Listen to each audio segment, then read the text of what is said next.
It has been a little bit, so I apologize for this recap I'm going to try to give. It might be a little spotty. Feel free to fill me in on the details. But basically, the group had come here to the big city, or the bigger-ish city, High Hinkle, and they were living it up a little bit. This is maybe one of the first big cities in Dolmenwood that they have been in, and so they enjoyed some of the comforts of the city, lived it up a little bit on some of the wealth that they have gained, and quickly did an accounting and assessed that probably they can't do that for too long, or the coffers would dry up. And really what they came here to do, I think primarily was to recruit potentially a team that they could take with them to do some other adventuring within the Dolmenwood. They've started to set their sights on some different tasks that they might do, and so they did do some interviews of some potential recruits. They got some leads on some different jobs that they might pursue, and had an encounter with the Thieves Guild, sort of, and paid, maybe sold some items and at a little bit of a discount in order to gain some protection, that they won't be harmed while they're here in the city. At least that is the hope. Friar Fitzpatrick had gone to meet with the clergy of the Church of the One True God and met with an individual that provided him with something of a quest. Basically, we didn't play this out necessarily in game, but let me just open up my tab here. He did end up meeting with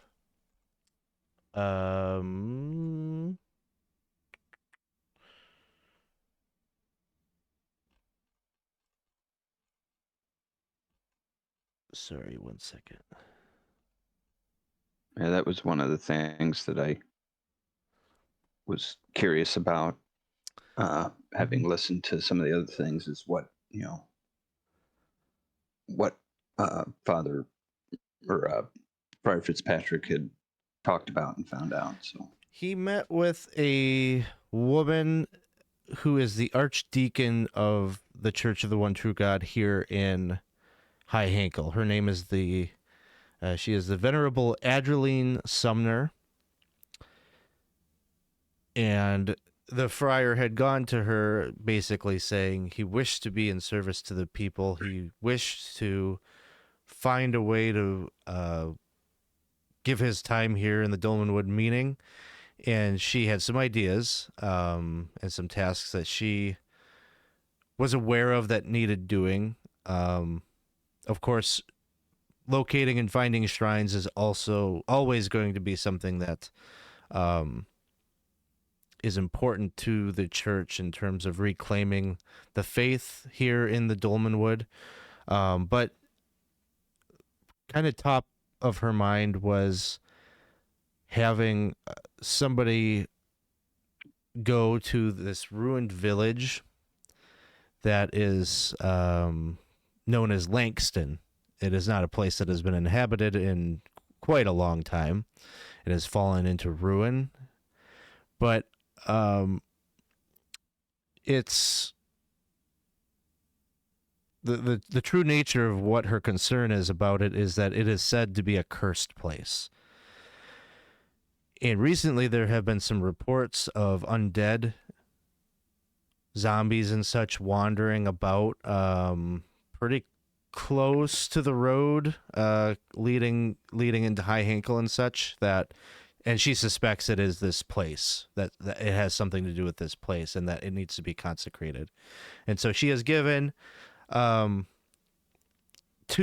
Friar Fitzpatrick a scroll of remove curse.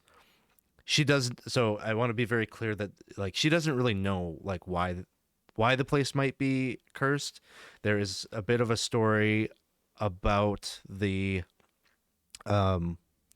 was a saint that was associated with that place, a mendicant by the name of Saint Howarth,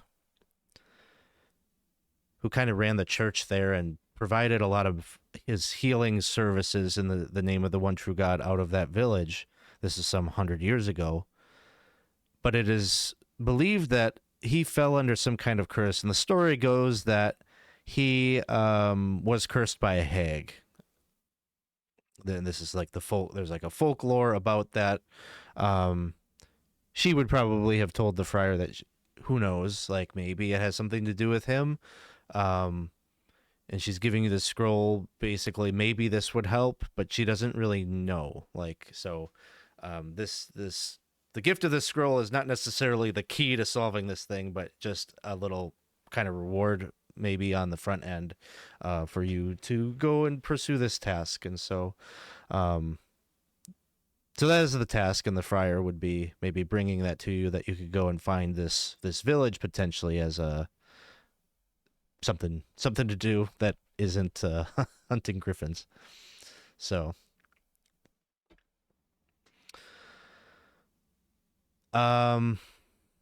you guys had done your interviews with these hirelings, and I think you were deferring the decision on hiring them until the next evening. And so that is kind of where we left off. So we'll be picking up the game here on the 9th of Reed Rhyme.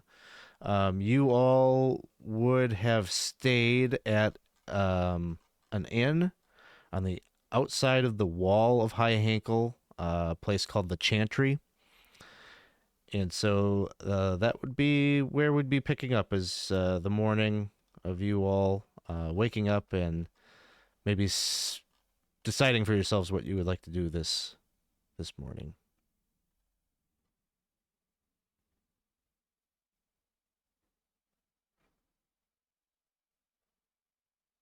Sorry, muted there. I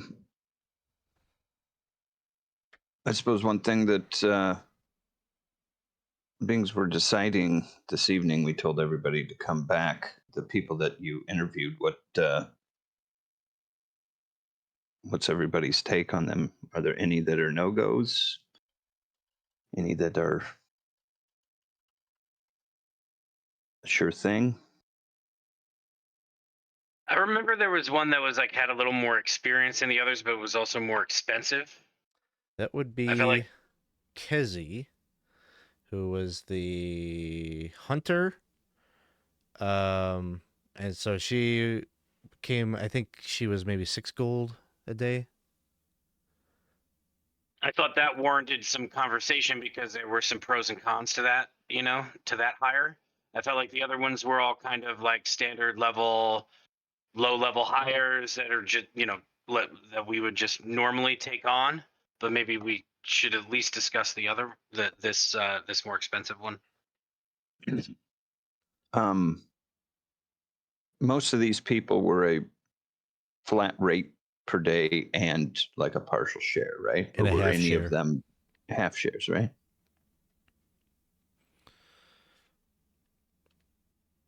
So you had Chag. He was a larger man, had a little bit of a limp. But I think you assessed his strength. He seemed like he made sure to say that he could compensate for the fact that he had a little bit of a gait and that he was good in a fight. You had the angry barkeep who wants to make some coin to reestablish themselves and reestablish their business. And then you had Kivran, who really took a shining to Topsy and seems to is maybe a little over talkative, no filter, and seems a little oblivious to the fact that all of the crews that they've ever been with don't seem to want to hire them on for subsequent jobs, and we'll tell you all about those stories. And whenever she tells you those stories, you will immediately identify why she was not hired back on, but she seems fairly oblivious. Maybe we should discuss that one too.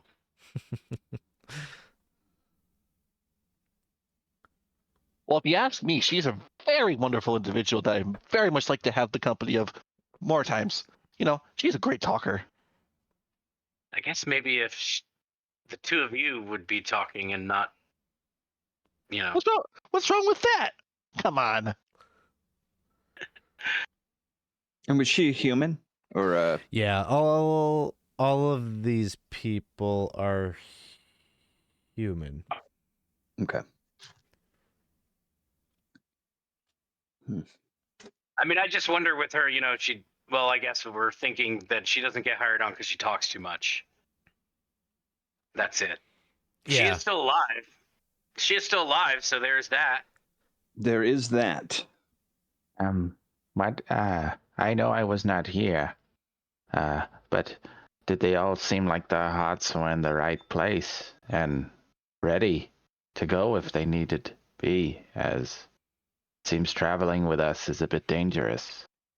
I mean, I would say, brother, that it seemed like their hearts were out for their own good, which when it comes to staying alive is at least a good thing. I feel like they, if they're working for us, they would recognize that keeping us alive and keeping themselves alive would be also for their own good. I can't really speak for their true heart's intentions. I don't know that we did that type of interview, but Oh, no. I don't think that they're, I wouldn't say that they're evil people. I didn't get that off of them. Yeah. Well, I did not interview, so I will leave who you decide to bring up to you all. I support your decision, whatever it may be. Well, I got the sense from Chag that he was stalwart and would be good in a fight.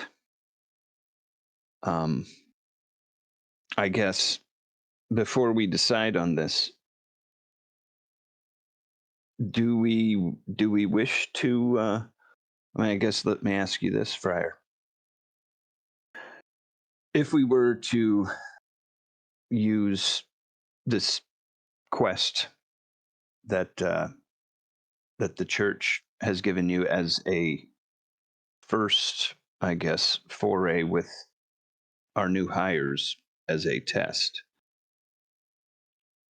how much, I guess, how thankful will the church be for us taking this? I mean, how will that assist us with perhaps political inner workings, at least down here in High Hangle? I'm sure, Alex, I might have asked a few things, or maybe I would have just kind of waited around to see if there was some type of I'll say maybe a reward, but not in the sense of like asking for money, but just just that information as well as or anything really that we'd get out of it besides just doing good for the people, which the Friar really would be most kind of interested in right now. I don't know. Would you have asked about a reward? I don't think it would be implicit based on the nature of how you probably approached her. Friar probably wouldn't. So he would probably say, as far as the inner workings, we do good by the people. They are safe, and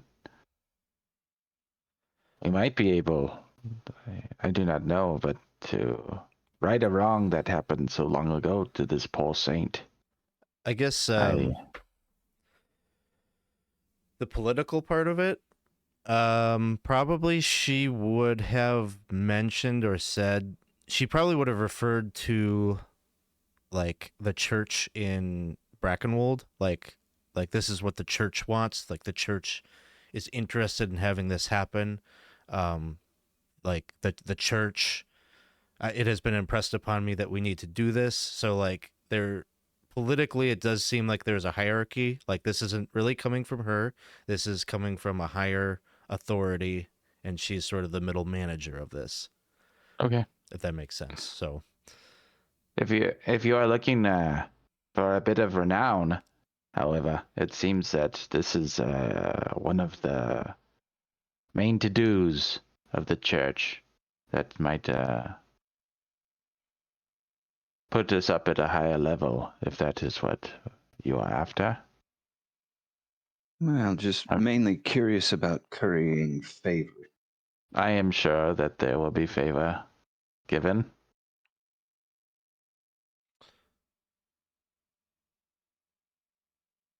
And we've always found there to be spoils of our adventures. And if not, I will be very thankful. In this case, hopefully our spoils will cover the expense of our hirelings. As these coffers, as we experienced, maybe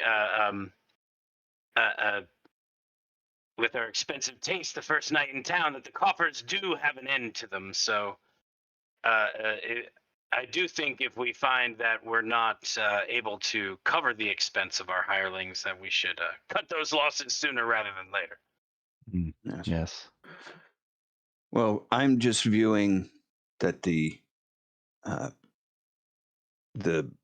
Griffin issue may very well be beyond our skill at this point. My particular interest in the castle is a much, well, it's much further. It would be a much, more lengthy, I guess, obligation on our part, money-wise, for our hirelings, whereas I believe this Lankston would be somewhat close, and probably there would be a lot more direct information as far as where it is that I, too, am interested in doing well for the people. But You don't have to say anything else. That's fine. Well, if you ask me, but think I this is a am one of wonderful those idea. people, right? Yeah. Yes. I want things to do well for me as well. Either way, you are a good person, Thomas. Thank you, Friar. That means a lot. I guess it's only coming from me. Don't take it too good. But sorry there, kitty cat. I'm sorry. Topsy. You see, Thomas, like the ability to help the people is a very good and cherished thing that everyone could hope for and achieve one day. And just a big toothy smile just looks towards your way, the Friar. Those were a lot of. It felt like a noodle going around in your mouth, and words were coming out. I'm still waking up, and I'm a little angry. I've been looking for a rat for at least 3 months, and I haven't found a single one. It's really wild. We need to get you a rat. No, Well, it's good. Yes, we need to get you a rat. There you go. Did you know there's literally no rats anywhere in this city? It is so bizarre. Not a single one. Don't know that that's a good thing. Yeah, I was going to say, I think no rats is good. I've seen you eating other food and such. Or is it just a delicacy of your people? Oh yeah, it's like a nice little special treat that you can get every once in a while.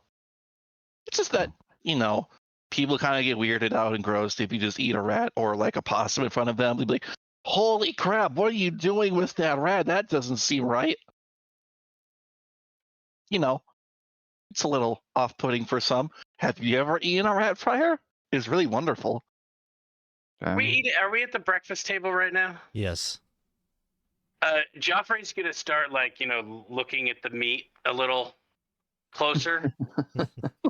Like maybe a couple belches come up. He's not feeling so hungry anymore. Actually, he sees that. Actually, yes, I've had many rats. They are wonderful. I've eaten many different things. Ooh, what was your favorite? You got the possums, you got beavers, you got groundhogs. What else do you like? Rancid squirrel. I love rancid squirrel.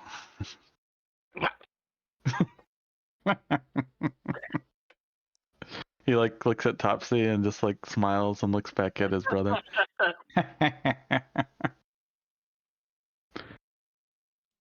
All right. Well, cuisine preferences aside, what are you thinking? Did you want to go talk with Sir Waverly this morning, or do you want to fast forward to the evening when the hirelings will come back? I mean, Go ahead. I was gonna say I don't think it could hurt to talk to Sir Waverly and see what he has to say about the Griffins. I just think maybe we might just be telling him that we're not interested or something for now, but I don't know. To be fair, if you are looking for coin, this might be affecting the roads too here. You might possibly ask him for a small reward.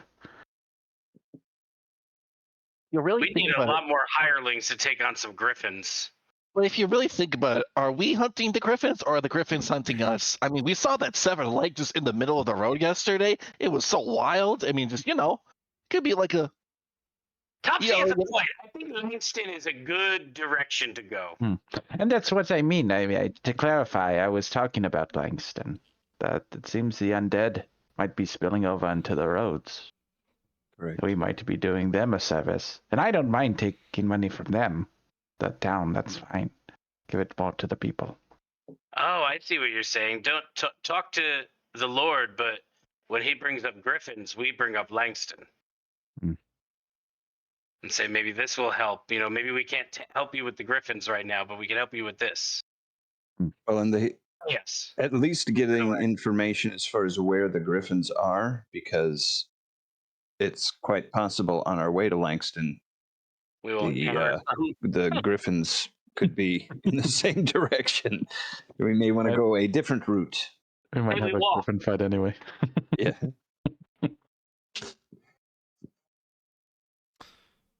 All right. So what do you guys think? Go visit the dude and Mhm. see what's up? Yeah, but what also about this huntress? Ah, yes. Do we hire the huntress? I think I mean, Lillibeth would want us to.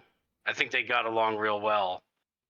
But what is the difference in price? The other ones are what, 3 gold a day and a Yeah. half share, and she's 6 a day and a half share. Yeah. If you ask me, she seems pretty experienced in what she does. Perhaps we can hire her on at least maybe one of the other hirelings, so it'd be like 3 people, but for 2. That's math. Yeah. Well, and having a second woodsy types. I'm assuming And we're gonna be in the that woods. a lot. Lankston is. Yeah, I mean, I'm assuming the road doesn't go through the ghost town of Lankston, right? There will be a little bit of off road for us on that, but I was told that there once was a road. Not sure if it's still traversed, yes. Okay, I would say maybe the huntress Yeah. might be a good idea. how far was Lankston? If we're gonna take on the huntress as 2, and then hire one other, would you be willing to let go of your friend as a hireling? I mean, I thought it was a pretty good idea. She came along, if you don't want to. I mean, I'm thinking maybe the huntress and the warrior. Yeah, sure, it's fine. Yeah, you can hire him if you want to be slowed down. What about the innkeeper? Oh yeah, how about the huntress and the innkeeper? He seemed angry and This he sounds had like a purpose. This sounds like the starts of some sort of song or story. That's probably what Thomas is going for. The huntress and the innkeeper. Yes. Wheels are turning. Wheels You are know, turning. just for that prospect, I'd be willing to not hire her right now. Okay, I think that's I will go with that if Topsy's good with that and the crew is good with that.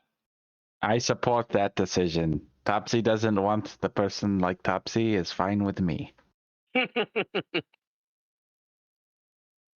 So are we looking at then just hiring 2 or bringing both warriors and the huntress? I think we go with the 2 for now. We head down to Lankston. We see how it goes with them.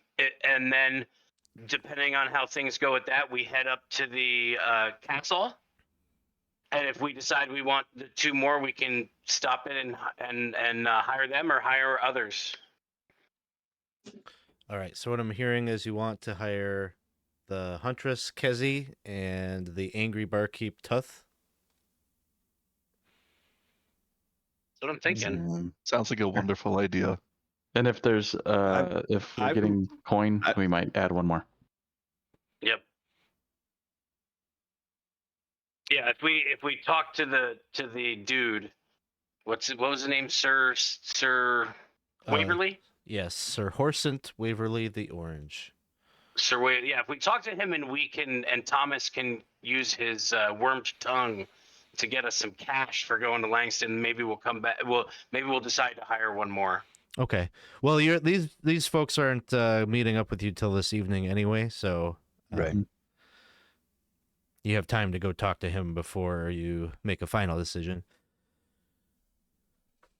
Cool. Wow, we did business, guys. We did that. Team business. Team TCB. business.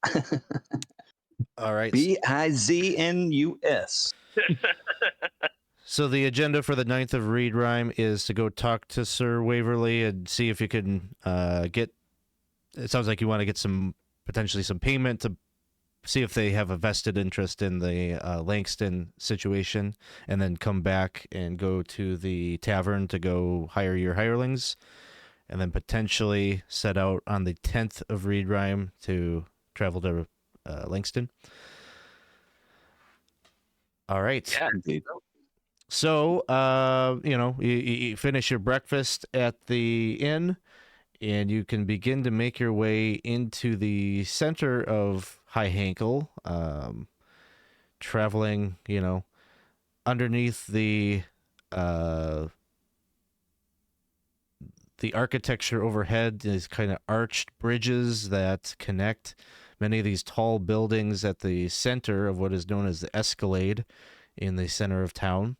And you can also see Castle Paragon in the center of town, this big, dizzying, tall tower of stone that looms over everything.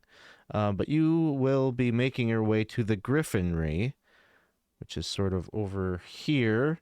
It is a squat keep with 6 crenellated towers that adjoin themselves to Castle Paragon.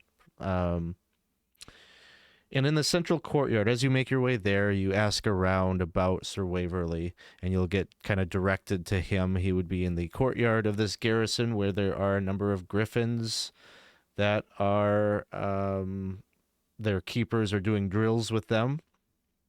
And you can see that watching over all of this is a slim, freckled, clean-shaven man. You would guess maybe of about 40 years of age.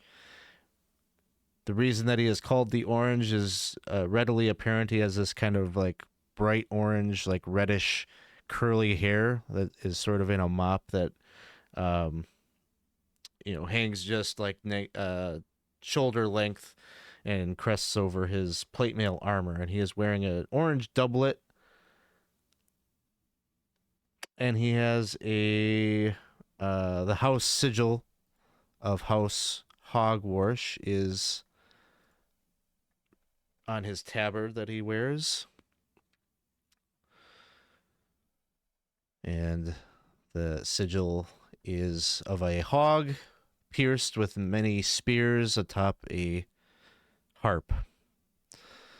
And so he seems to be just kind of overwatching. He's not actively trying to wrangle any of the griffins. He is just kind of supervising as you approach. And he sees you all and says, "Hail, friends. Welcome to the Griffinry. How might our... what business do you have here with us today?" This is Sir Waverly, right? This is Sir Waverly. Now,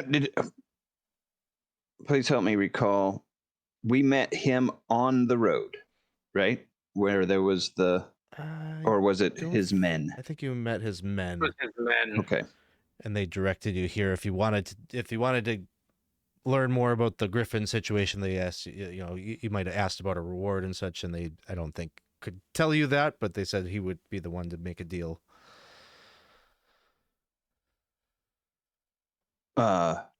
Ryan, were you gonna take point on him at the moment? You being a knight, I guess. Sure. Yeah. I'll say like, hail. These are some impressive beasts we see you drilling with here. Also impressive was the work they did on the road we saw coming into town. You saw that. Well, we haven't had much luck. There are like 4 griffins that are currently in the courtyard here, and he says these beasts are impressive, but they are not the full accounting of our entire fleet. And what you saw was the aftermath. A few of these noble creatures have escaped and are said to be living wild now, terrorizing the countryside. We've been putting everything we can into trying to recapture them, but as you know, these are tense times, and I cannot commit a substantial amount of my forces to trying to wrangle and recapture these creatures. I need my men here in the event of, well, in the event of uncertain things happening, unpredictable things. Am I taking this that you're coming here and inquiring about this as you're interested in helping us with this matter? Well, I would say that in a way, maybe, but as you say that your men must be ready for uncertain things. We have become aware of some other uncertain things in the area as well that also pose a danger to the road.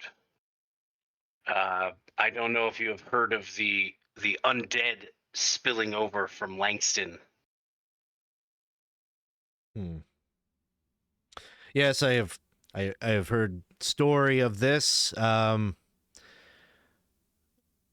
In the long list of things that I am concerned about, a few strange things wandering in out of the woods is not my most pressing matter.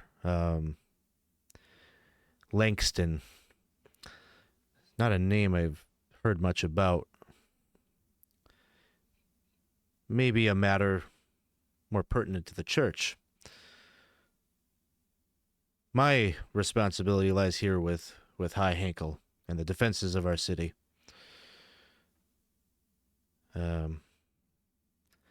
We don't have many patrols that go out watching the road. As you know, it is a rough and tumble place out there on the road. Highwaymen, a bit lawless. If you are to go out on the road, make sure that you properly prepare yourselves and secure your wagons and make sure to carry a weapon.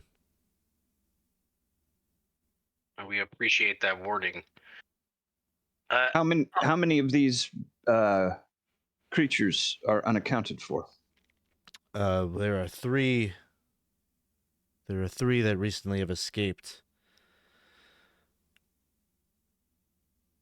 Tell me about their training. How often is it that these creatures go off of their training, try to escape, go wild?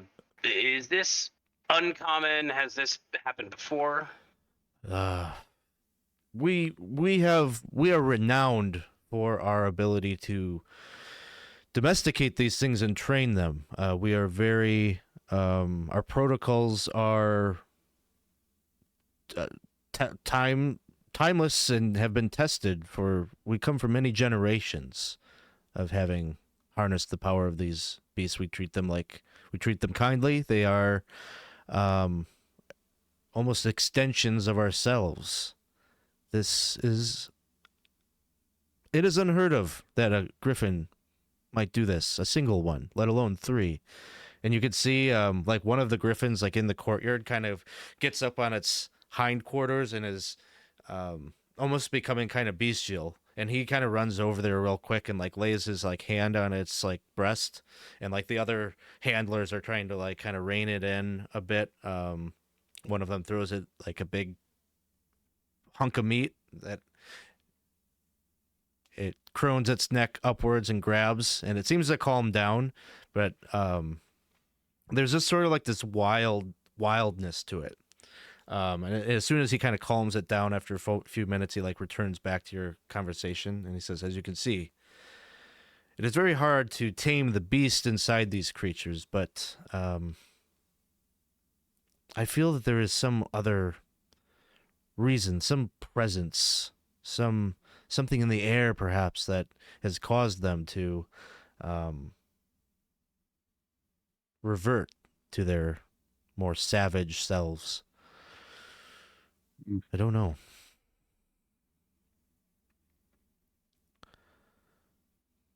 When did this begin?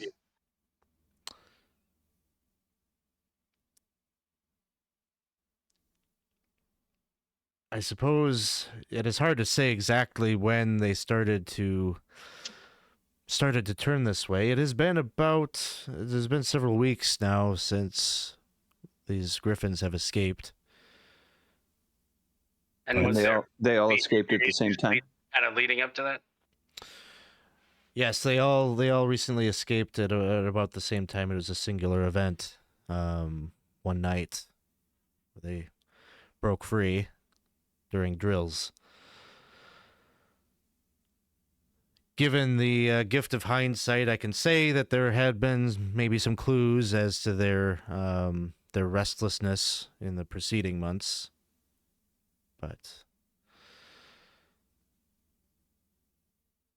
now I Was have there a but resources to try to keep these last remaining 4 calm and within our care, while hoping that we might be able to get some assistance in reining in the other 3.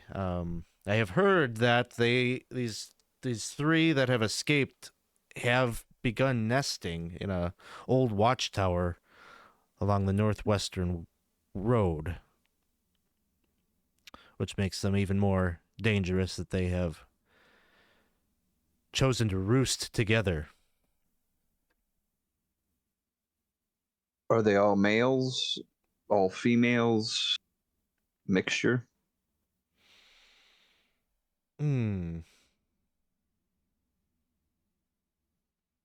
We will say there are 2 females and 1 male. This sounds like one kind of dangerous love triangle I do not want to get involved with. That's right. Yes. Oh my Or god! would it be better if it was 2 males and 1 female? Less eggs. Damn. No, we'll leave it. We'll leave it the former way. Was there any kind of catalyst during the drill that set them off, or was there anybody there that witnessed it, that noticed anything, any sort of trigger, or was it just like you open the cages, they just flew the coop type situation?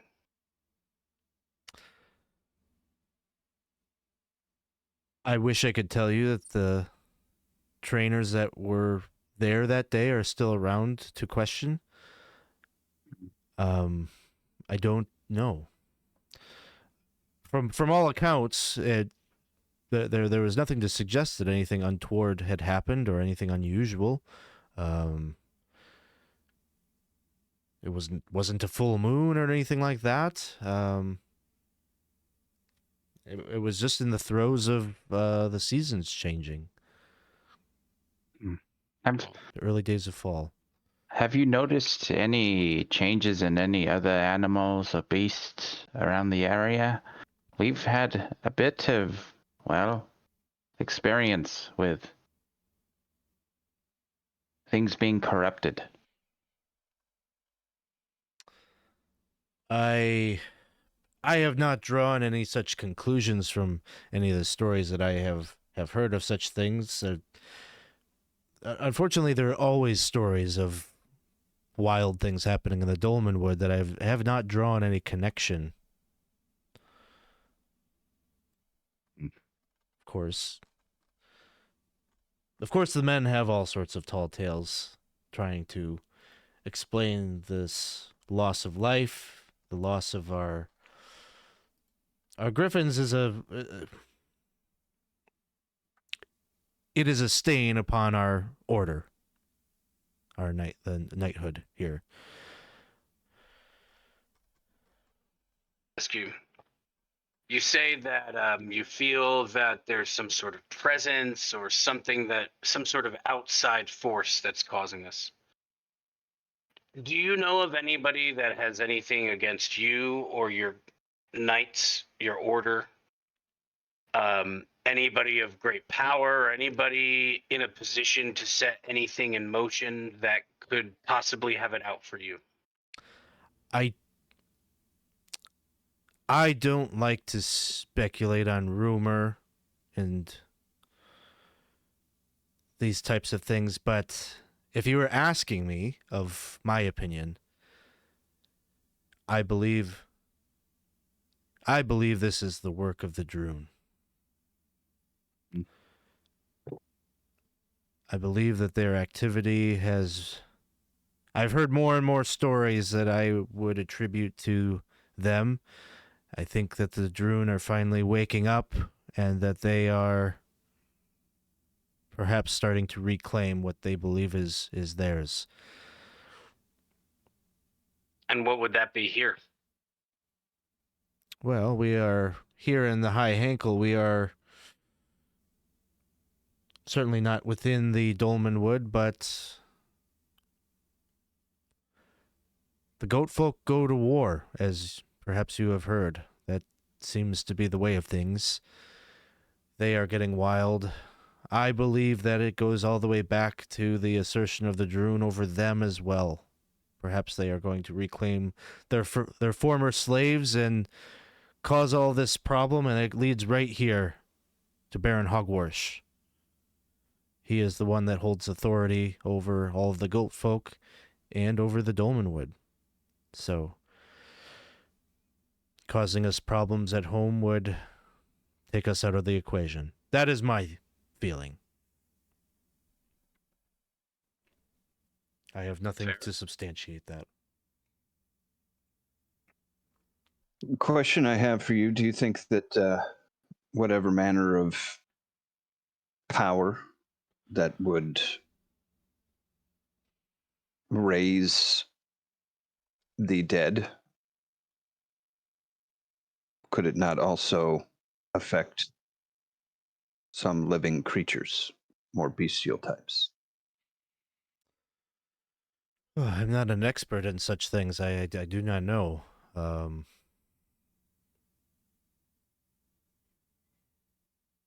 Perhaps a matter for the church. Well, I would say it would be a matter for both the church and the secular. We have a friar with us who Hello. is obviously a member of the church. And we are looking at investigating this Lankston. My question to you would be: were we to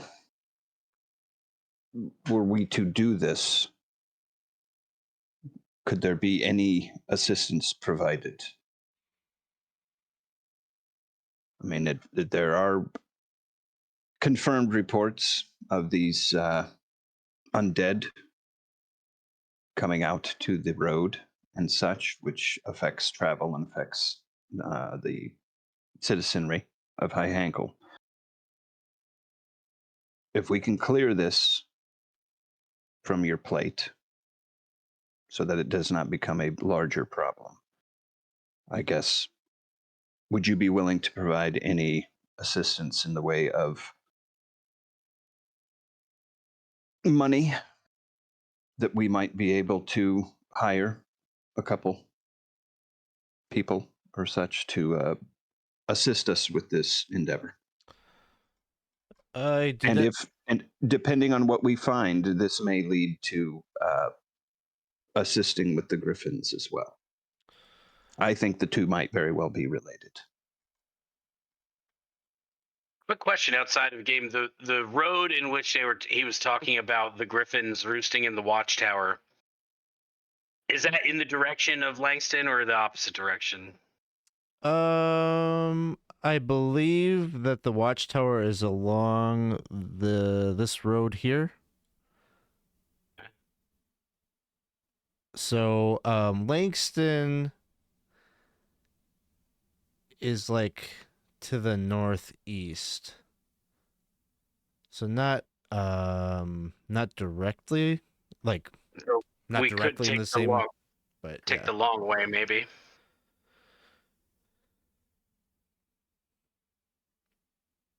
I'd maybe throw that argument in there too, out at the good Sir Waverly. Kind of mention that, like, it is not entirely out of our way, and it is entirely possible we will find clues to your case along our way.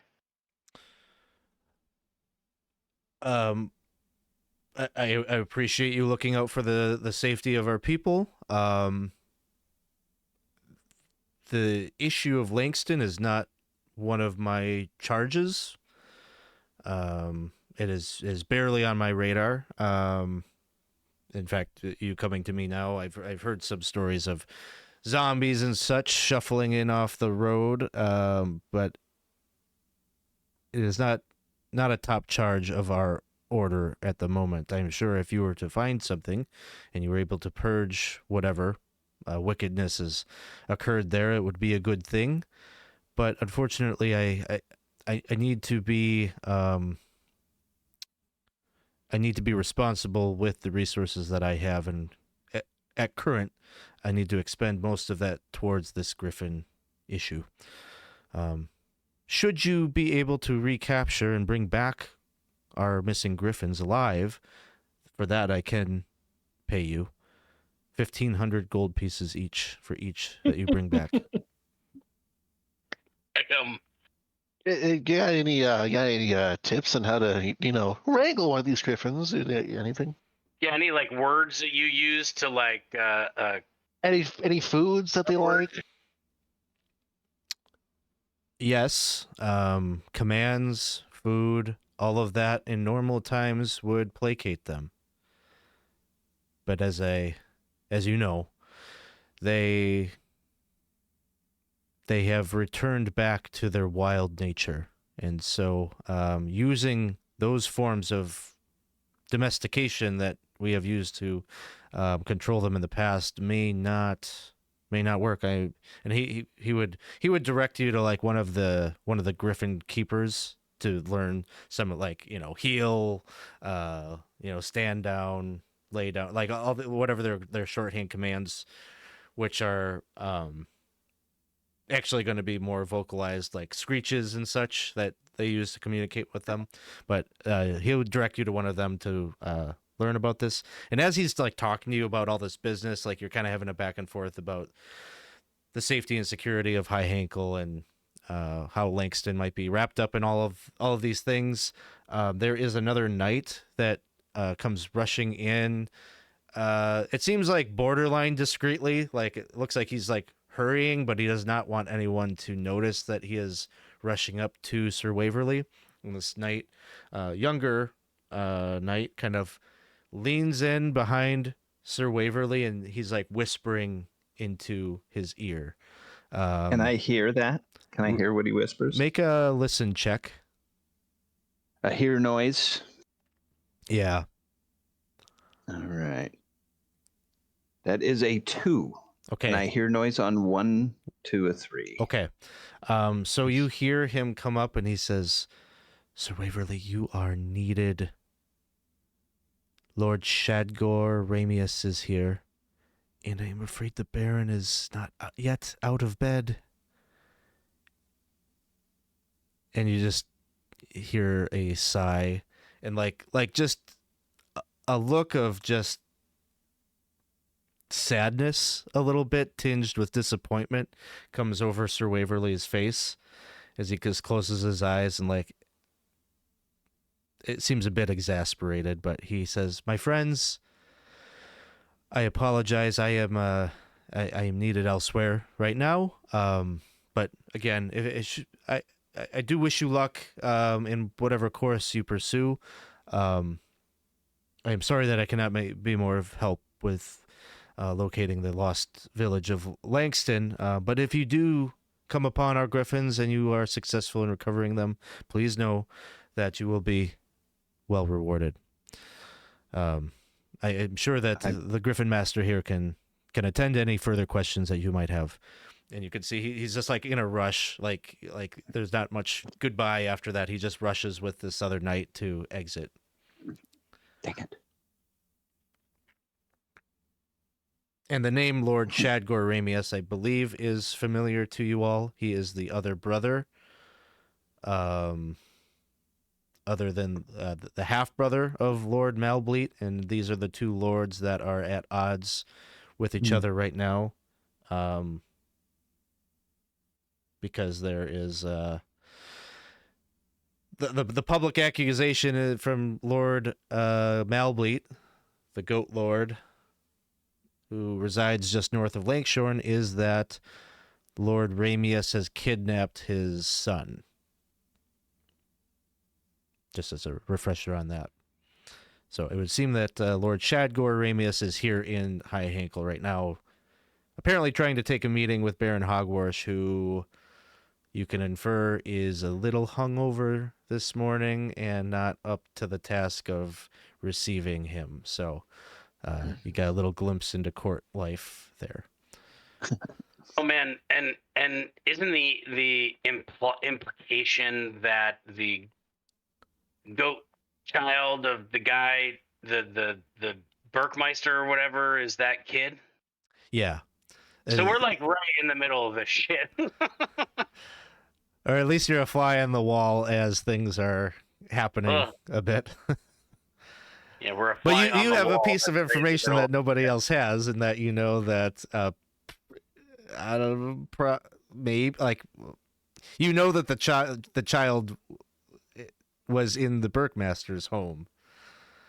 You don't know what happened after that exactly. Did you talk to the Burkmaster about what happened? I think we did. Maybe you did. We did. The We got the cats. The cats Yeah. did. Oh, okay. Yeah, there were, what did we hear, bleeding or something like that, and the people disappeared. They heard voices and bleeding, and then So gone something without a trace. something happened, something arcane. Yes. Yeah. Mhm. Yep. Okay. It's unfortunate our time was cut short. Were you getting to something? Were you picking at a scab there? I was. I was.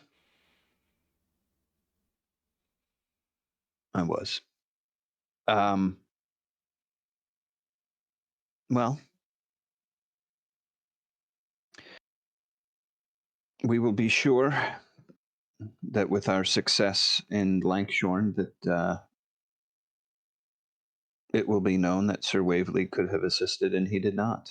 I will make sure that that word gets around town. In the tale of the huntress and the innkeeper, That is correct. the good Sir Waverly did not lend a hand.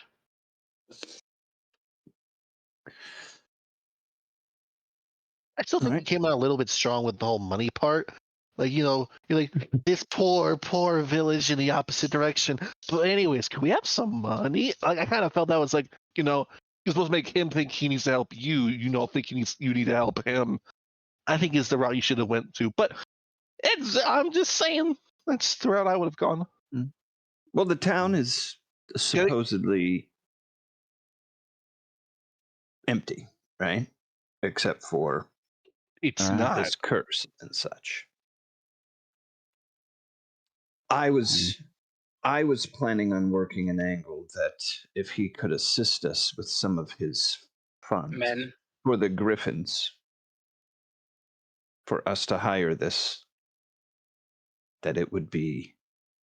Oh, I kind could of like make sure that it was well known that he had the foresight to drop a little bit of coin, and we would then assist later on with the Griffins for the lesser amount from what he gave us at the beginning.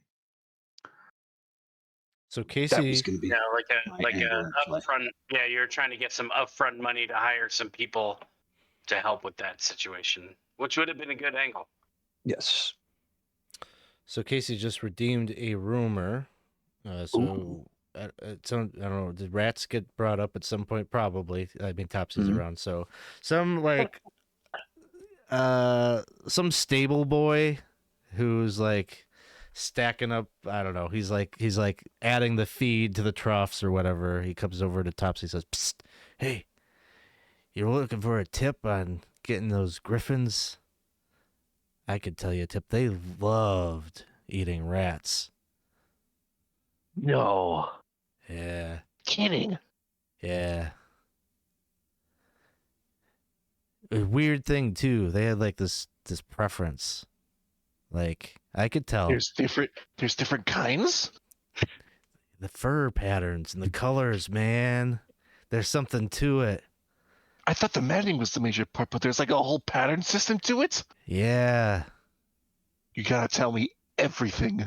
So you ever seen a black-haired rat? Like I'm talking black as night. Oh yeah, those are the hardest to find half the time. Yeah. That's what when the female griffins are getting ready to lay their eggs, they love the black-haired rats. It's good. You know, nobody around here appreciates it too much, but I round them up because I figure you feed them those rats, you give them what they want, their offspring are going to be pretty healthy, right? So I just loaded up. I fed the black-haired rats to well, the two female griffins. Oh, They're bigger too, man. They get more meat off of them. if you have any tips to like find these kind of rats, I would appreciate anything you got. Because apparently your city literally has none of them. It's so bizarre. You can't you, find them in the city. You got to go outside the city. You got to go to the Oh, farms. the farmsteads. You know, we did pass an apple orchard. That's technically a farm of sorts. No, you got to go. You got to go where they raise livestock. The big barns. Hmm. You know, sometimes the farmers, they heap up the dung to spread on their fields. That's where you got to go. You want to get there when it's still fresh. Because these rats are big. Like, they push out everybody else, man. So you got to get there early. They're like the king of the crops for the shit piles. Yeah. I see. They're the ones we gotta go after. That's the ticket we need. Yeah. Tell you what, kid, I appreciate it for all the help. Tell me, what is your favorite snack?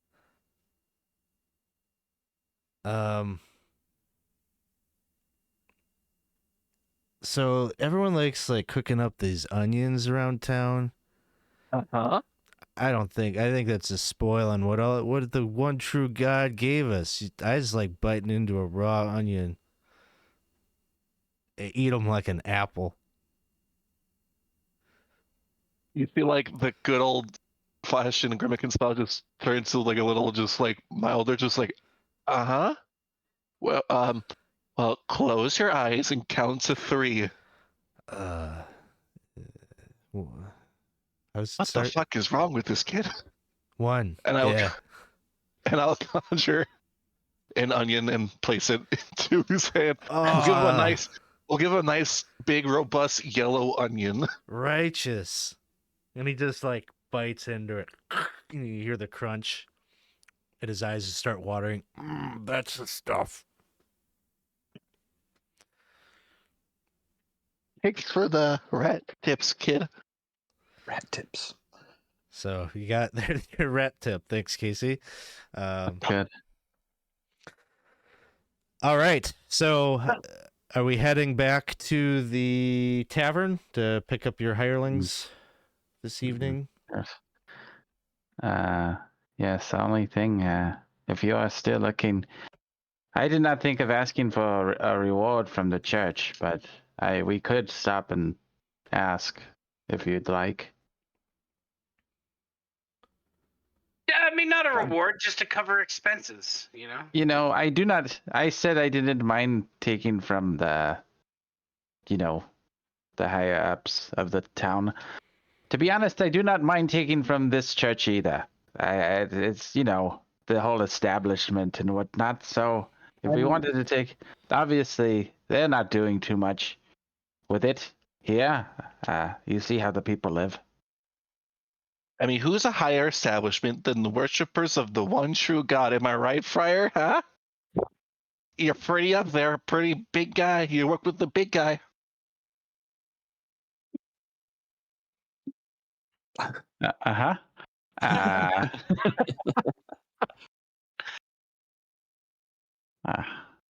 Well, yeah, that is an option. I don't know how much time we have left. I don't know what we would, but that is an option. I was mulling it over. I don't think it would hurt. Yes, I don't know, I'm Alex. not Would opposed to we? it, especially if we're going to hire people. I would not be opposed to it. I think maybe Alex, if it was possible, the friar would go in and just ask and just tell the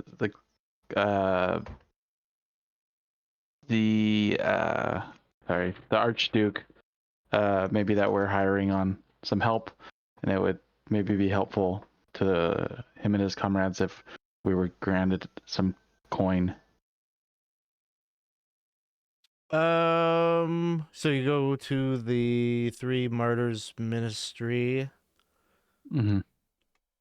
which is an ancient blocky structure of crumbling sandstone with a square tower roof. Enter through its grand gates.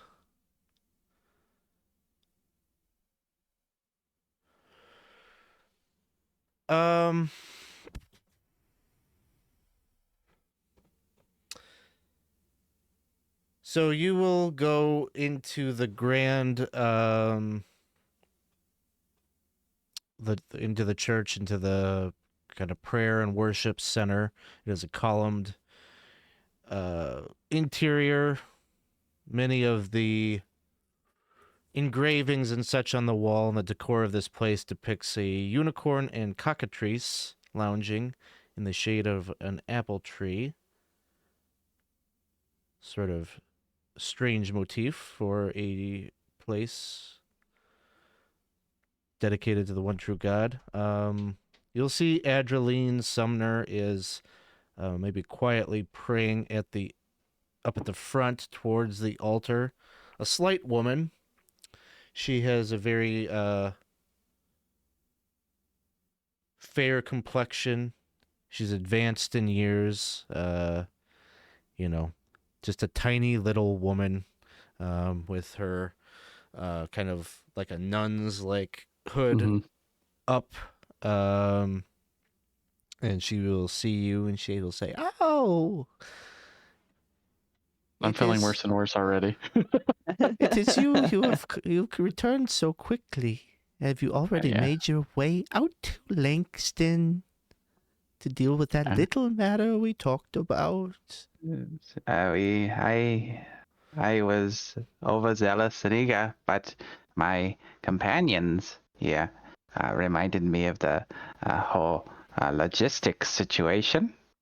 Apparently, we might need a little help. We were wondering. I was wondering. Yes, I was wondering maybe if we might get a few coin to help get some hire-ons and to help us in this matter. We are. Oh boy, I feel Of course. now. I'm feeling really better. No. What is mine is yours, brother. I know. Yes. Oh, well, I will thank you, be sister. right back.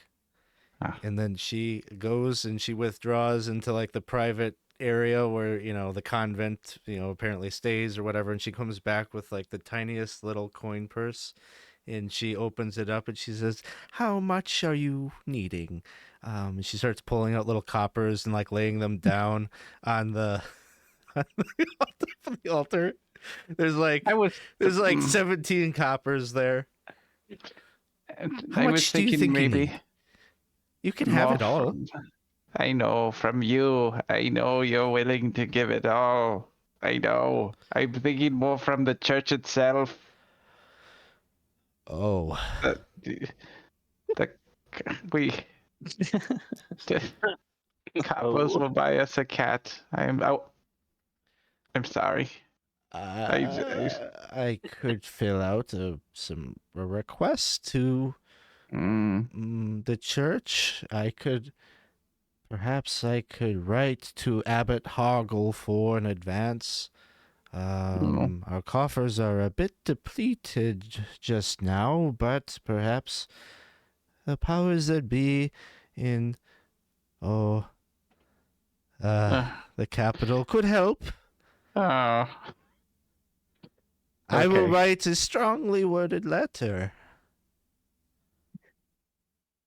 Okay. Yes. Please. We will. Okay. Give yeah. I'm assuming I don't know if my companions came in with me or not. But I am going to bring out my little coin purse, and I believe I have like let me see, what do I have? I think I only either have 10 or 5 gold coins. But I am going to just kind of yes. I have 5. Okay, so I'm going to say all right. I thank you. Yes. And I will hand back her coin purse, and I'll just hold my coin in my hand and go, okay.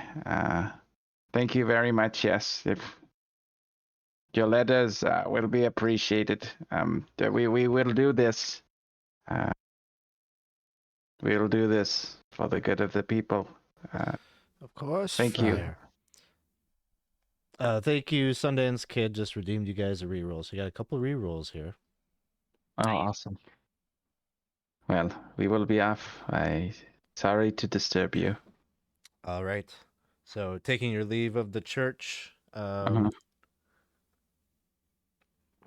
wish I'll to go go back and get to the your group, hirelings. and I will go back to the group and bring out and have like the 5 gold coins. This is what she gave me. This is what she gave me. She said this is what she could. She was such a sweet woman. It might take a bit for that reward, but she assured me that it is coming. Yes.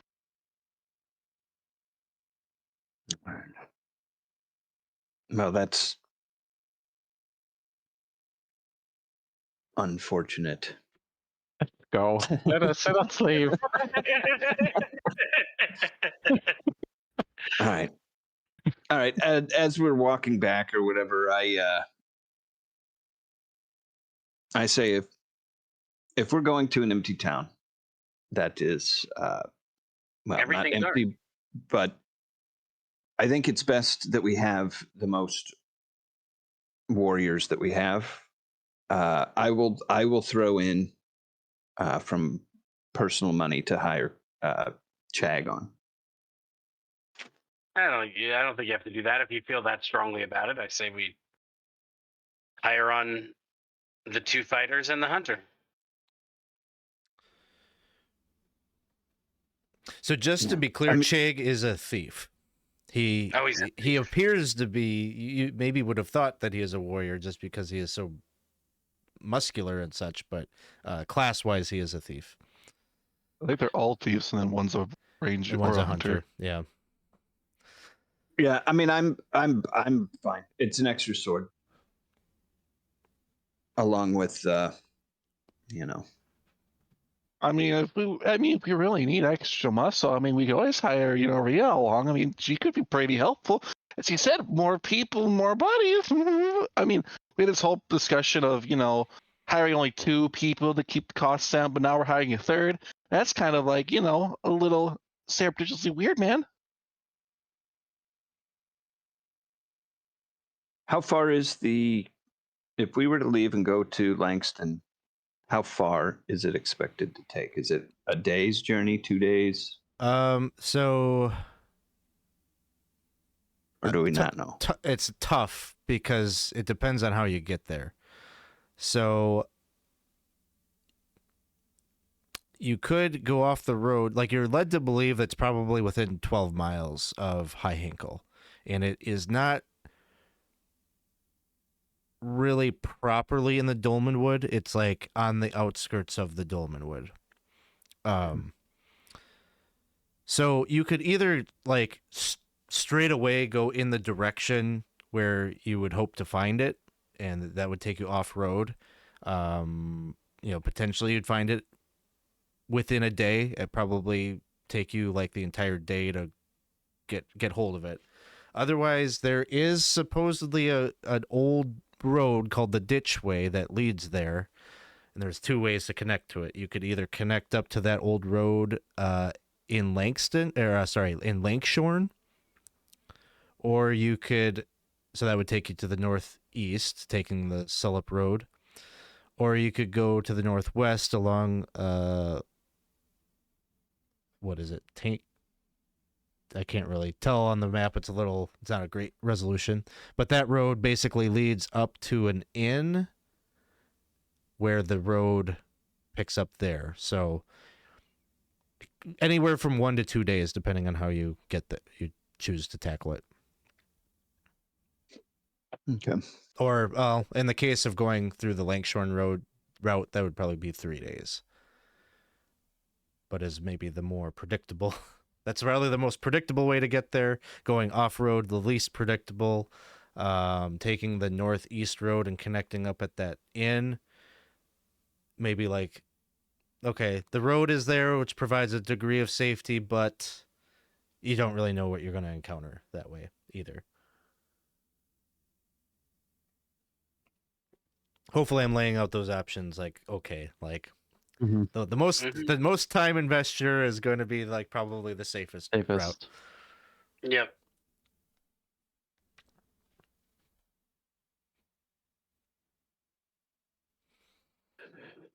Well, What are we thinking? I am personally kind of thinking we keep our costs down on this first one. Maybe middle. If you Option. like, maybe if you like Chag over the other thief, we take Chag over and the huntress. yeah.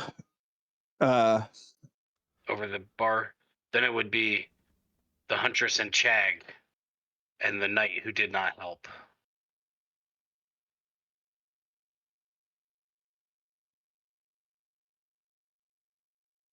Yeah. Well, and having two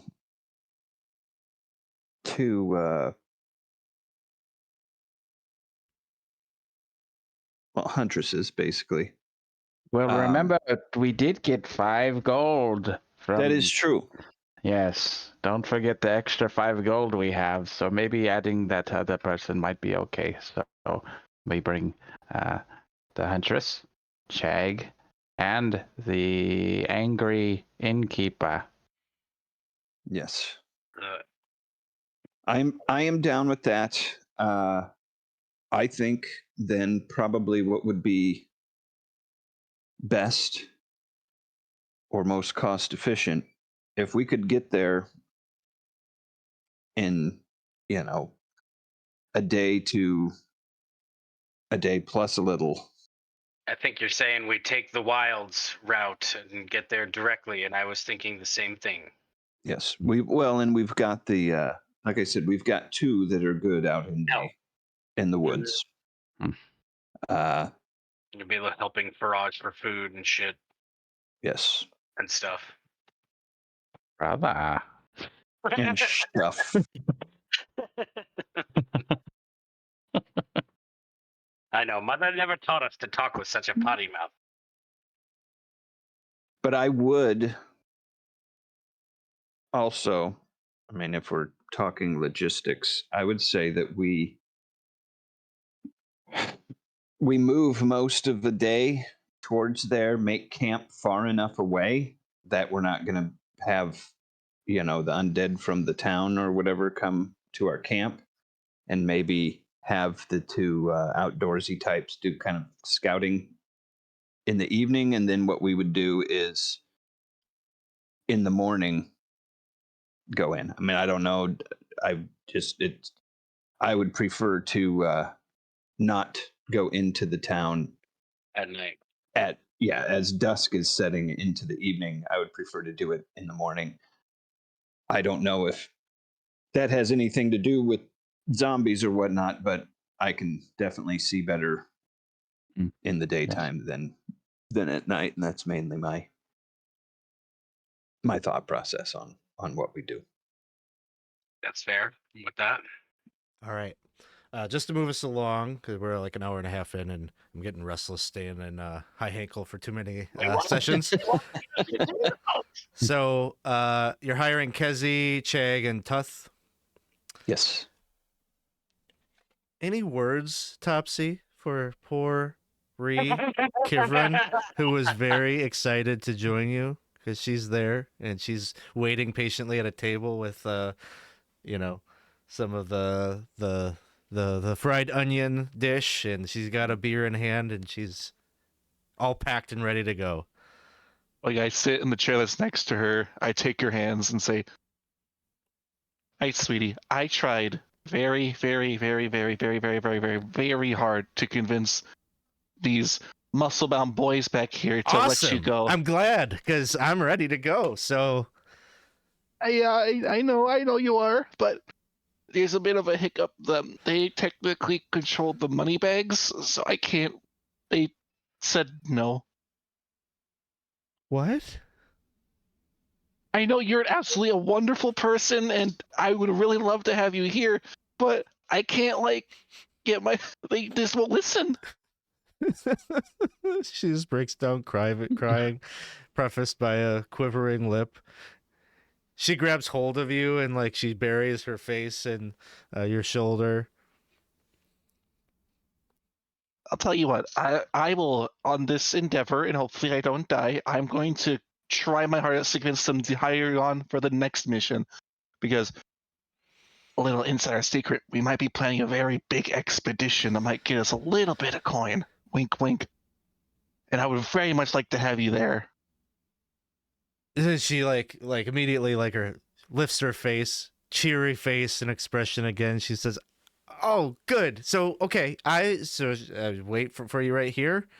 I don't know if we'll even come back, but as I said, I'm gonna try my very best to convince them that you are definitely worth the time. What kind of face are you gonna use when you try to talk to them about this? Show me. The face that she will give is puts her hands just below her chin and give the big old cat eyes of just sadness, pretty please. Aww. And she's just swoons. She's like, "That's gonna work. I know it will." So you part on pretty good terms with Ree. And it seems like she's interested if you were to decide differently. You probably, I don't know, maybe she'll get picked up by a different crew, but if not, she will be here waiting. So you hire on Kezi, Chag, and Tuth. So,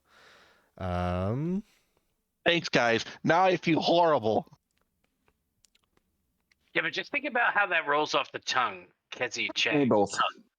You and me both. Kezi, Chag, Tug, and the knight who didn't care. It's gonna be a great ballad. It's gonna be wonderful. I bet. Pay you so much money. So, we will say that their wages really start the next day. So they will incur living costs, so you'll pay for their lodgings and food and such. Oh, gee, just like kids, huh? Yes. So it'll be 28 silver for this night as you stay at. You'll go back and stay at the inn. Is there much carousing or drinking that you're doing at the tavern besides picking these folks up? No, not for me. I think we're thinking to set out in the morning to go do the thing, so probably not. Yeah, that makes sense. So let me just do a little accounting here, quick. If we were going to do that, we would have hired Topsy's friend. Yeah.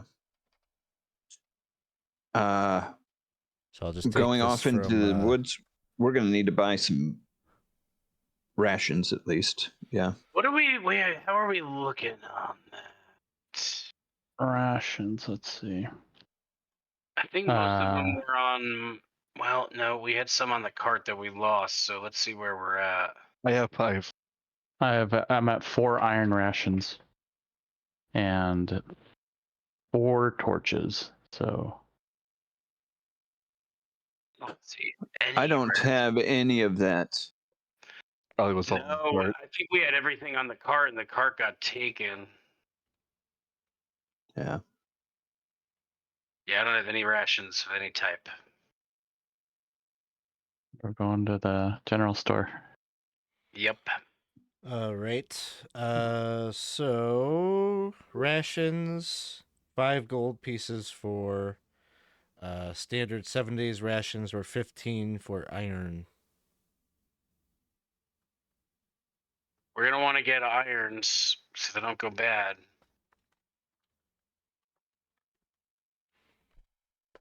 I don't see where the hell's the gold on this character sheet. Is that per ration, Alex? For 7 days. So 7 days. Okay. And the standard. And how many of us ration. are there? There's 7 of us, right? Including the There'd be 8 of you now. 8 of us. Oops. Looks like I Well- have like 420 gold on my character sheet. Well, and I don't know what kind of the rules are, and I'm going to, I guess, meta game a little bit here or whatever. But iron rations tend to be better food, right? Yep, and it Is won't that- spoil. Right. But it's not necessarily better quality food, right? It just lasts longer. Just lasts longer. Just lasts longer. So like with the Friar often can generate some food for you. So like the iron probably makes the most sense because it'll be good beyond the week, and you can just use it When to we fill need it. in when you as needed. Right. Yeah, because I think between the hunters and the Friar, we can usually scrounge up enough like food and firewood and stuff for camp.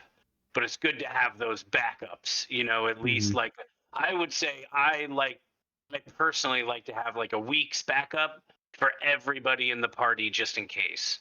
So if we can do 7 days for 7 people or 8 people? How Yeah. much good? That's 15 gold for 7 days per person for the iron rations. Yeah. So that's what it. 15 times, was it 8 people? It's 120 gold. It's 120 gold. So, I mean, I've got 420. That'll bring us down to 300.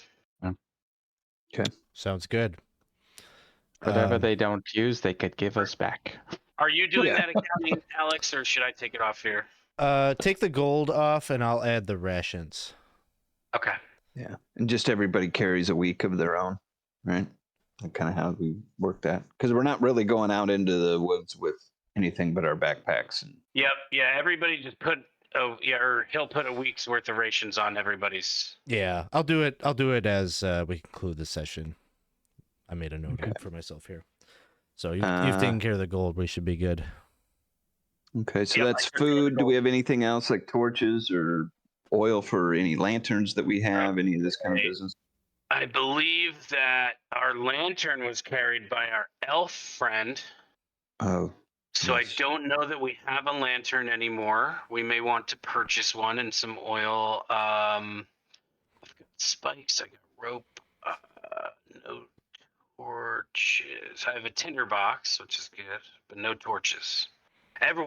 We were keeping a lot of stuff on that cart. Uh-huh. Yes, we were.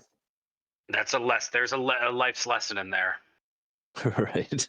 Make sure to pay your fees. Don't go So yeah, to we're ferry. so I think maybe Don't go to depending on ferry. right, depending on prices, we either get a number of torches or we get like maybe 2 party members with a lantern and some supply of oil. Lantern costs 10 gold pieces, and a flask of oil is 2 gold pieces. 6 torches cost 1 gold. I say, just as backup, we do like 6 torches, and we do the lantern and maybe 5 flasks of oil. Right? So that would be 20 for the lantern setup, and then 25 gold pieces altogether. 5 torches. torches. Torches would one- be 6 torches for 1, so I think you'd be paying Yeah, 21 21. gold. 21. Taking it off. And I will add We're down 1 to- lantern. 279 guys in the coffers in my coffers. I still have 880 gold. One Oh, is sweet. in my coffer. Oh yeah, I forgot. We were using your prison purse for.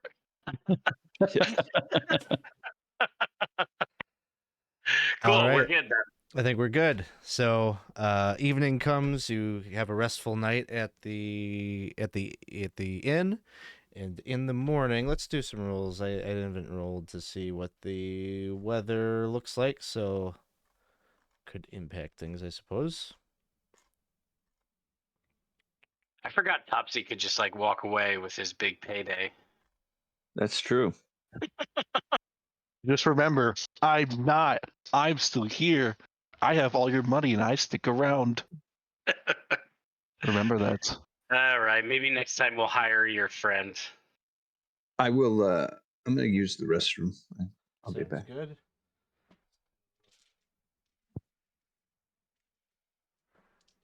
It is autumn, and today there are brooding clouds overhead. It's a bit gloomy as you make your way out. Basically, this is just like all farm fields that you're going to start traveling over. Oh. Marfields? Farm fields and Keep farmsteads. an eye out for those rats. Oh. You want to do a search for some rats? I mean, Only the big black ones. You see a totally abandoned farmstead that is on the horizon. You got a roll. You've got a mechanism for that? no, it's just as if I eat large rodents, I get stuff.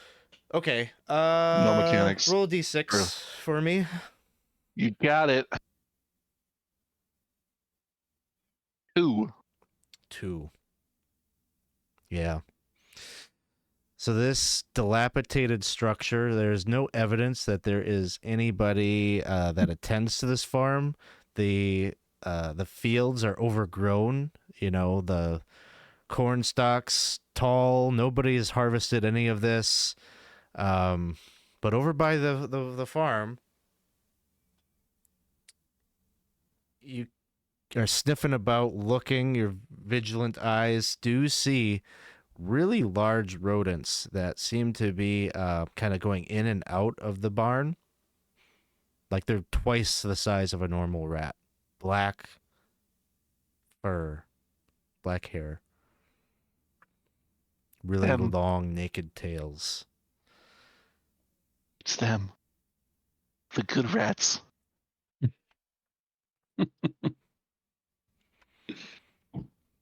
I mean, all I just need a few. It'd be wonderful. I'm just saying.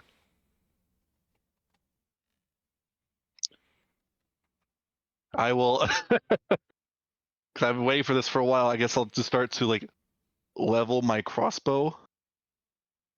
It's like just need one, just one rat, That's Okay. all I need. Take a shot. Yeah, 7. You roll a 7. Okay. So it misses, and just narrowly the rat gets spooked, the one that you were trying to hit, and it like scurries into the barn. I got you cornered now.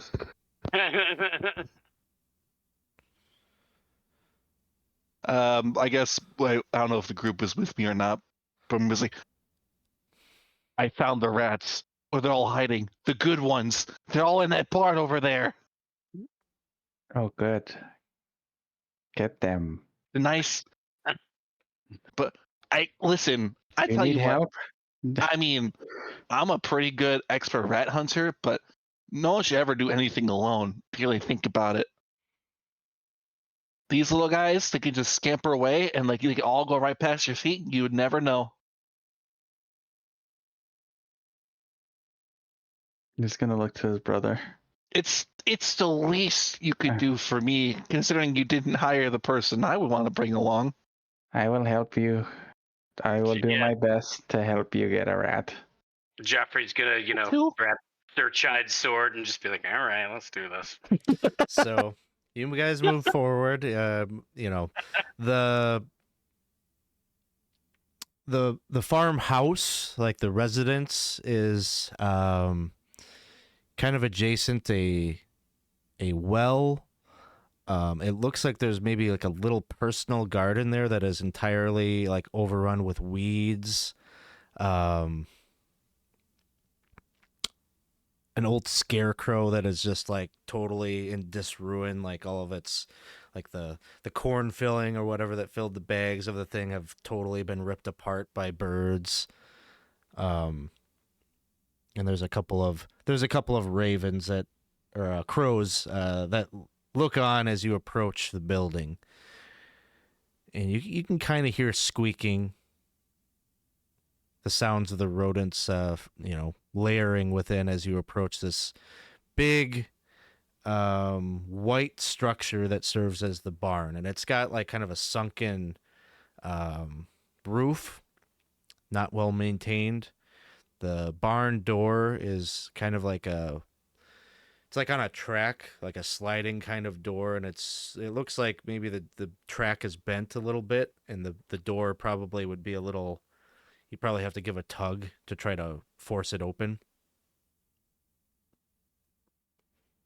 Let's see here. I heard an excellent story. These are the good type of rats that could help nourish you in times of great exertion. But all we need is just get a couple of them and then we'll be set. I mean, think of this as practice for our hirelings if you really want to think about it. Have them show us their skills, kind of make it like a whole team effort of a team building exercise. Like the person who can kill the most rats wins. All right? Right, Thomas? Ah? So, He gets So it. does somebody want to try to force this door open? Yeah, I'll stick the tip of my sword in and try to, wedge it open. Oh, Potato Lion, thank you for the cheer. Thanks, Jenna. Yeah, give a D6 roll for the strength check.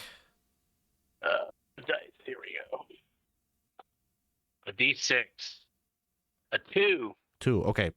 You give it your all, and you manage to doesn't really roll, but you were able to kind of bust it open a bit, and force it along the track, and it leads in sunlight. The filtered sunlight from the very cloudy, overcast skies filters in to the barn, where there are just like kind of these like rows of pens, right, for cattle or whatever that was kept here once upon a time.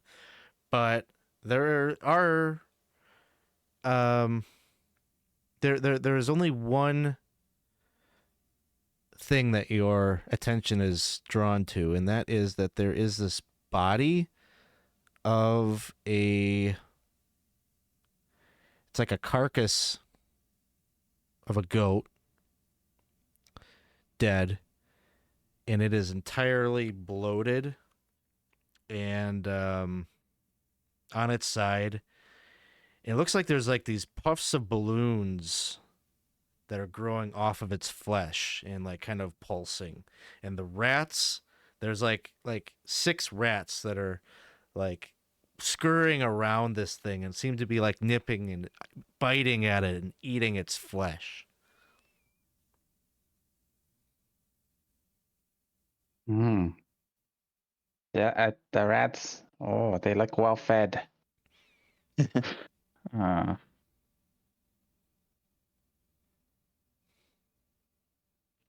And that more- goat. I don't know. It,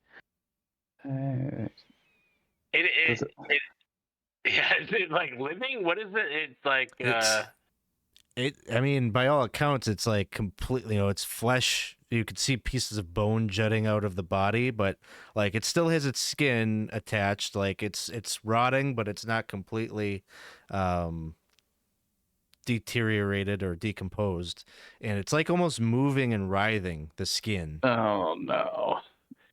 Oh, what is underneath? And there's this like crimson stain on the dirt underneath it. hopefully more rats. Hmm. should I give it a good with my sword? Like, Maybe we shoot it from back here. okay, I like that. Oh yeah, we'll have somebody shoot it. One of the hunters. All right, you're directing Kezi to take a shot at the goat body. Yeah. Yeah, We're gonna yes. stand back. Do we want to shoot the rat first? You need that rat, don't you? Mm. You know, pretty good. Could we ask Kezi to shoot a rat before we shoot the goat body? Sure, But should I'm- try to do that. Snag the rat first. There you go. You got what you came for. Okay, she hits. And 1d6 plus 1 Oh, hits 7 points of damage. She manages to like skewer one of the rats that goes flying off of the corpse, her arrow having pierced it, and drops to the ground. there we are. got the one. But now my morbid curiosity is really intrigued about this goat. You said there's something like a bulbous thing on it that's pulsing? It's got like these tumors Like all over its writhing, body right? that are kind of writhing and bubbling up off of its skin, like they're Do moving. one of those. Yes, we are far back. We are ready. So Go ahead and shoot. Kezi says, okay, I've been hired by you. You are paying me for these services, but I must ask a question. Why? For shits and giggles. Brother, you keep on saying shit. Don't keep saying it. Think of it as target practice for if things are coming at you and they look bulbousy and gross, like the undead that might appear. Okay. She draws another bow and another arrow, and Do you she. think it? Wait, hold on. Do you think it's bad? Do you think we should be doing this? No. You would know. Oh. And she's just Why like, I didn't pack enough arrows for this that I'm just going to be shooting. She's like, but I mean, Yeah. If My- you don't want to shoot it, I can shoot it. It's fine. It's okay. You no, don't have to. I can shoot it. No, it's okay. If you don't want to shoot, I can shoot. I'm just It's saying. not going to look good on your permanent record, though. she just like ignores you. She takes the shot. Nat 20. She strikes at the body of the goat thing, which as it strikes into it, almost immediately the whole body pulses and heaves as she has created a seam in it that has apparently released some bit of pressure, and the whole body explodes. Mm-hmm. And just in a violent shower of fleshy shrapnel. I'm going to say I see. you all are not in there. You just opened the door and are shooting it, but you could see like the rats kind of like fly off of its body and get dispersed. And yeah, why don't we roll initiative real quick? What?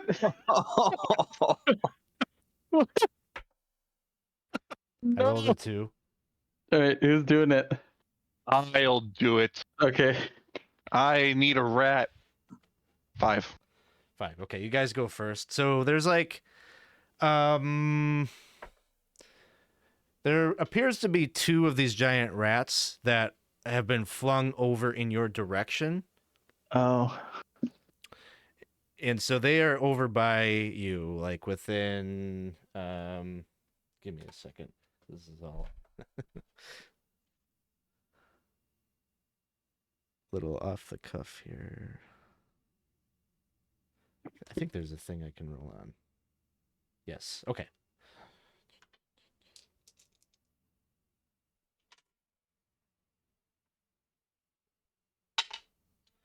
They are within 20 feet of you, your group. So you win initiative, any movement that you wish to take.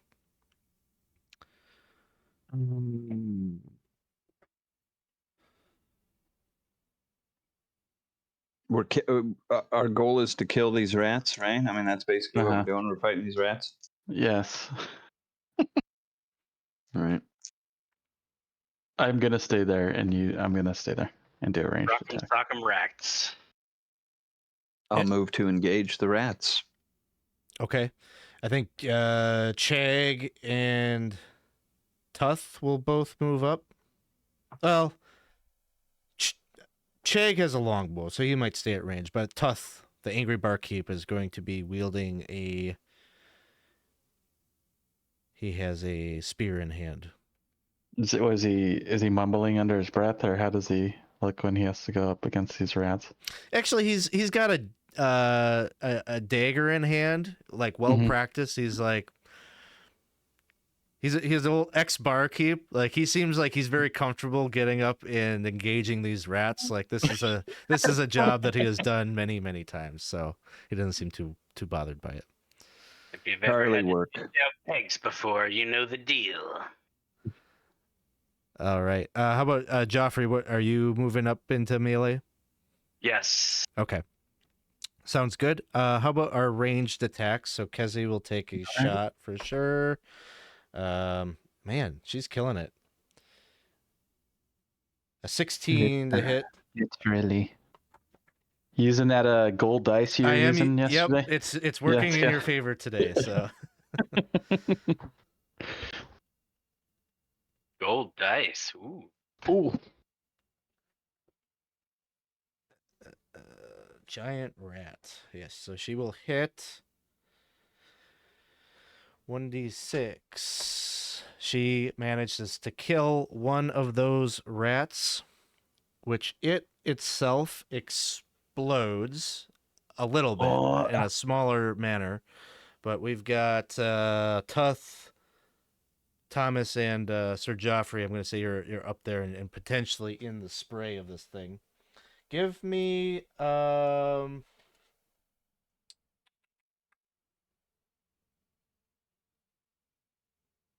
Get my good dice out and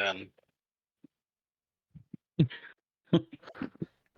give me saves versus breath weapon. We'll call it.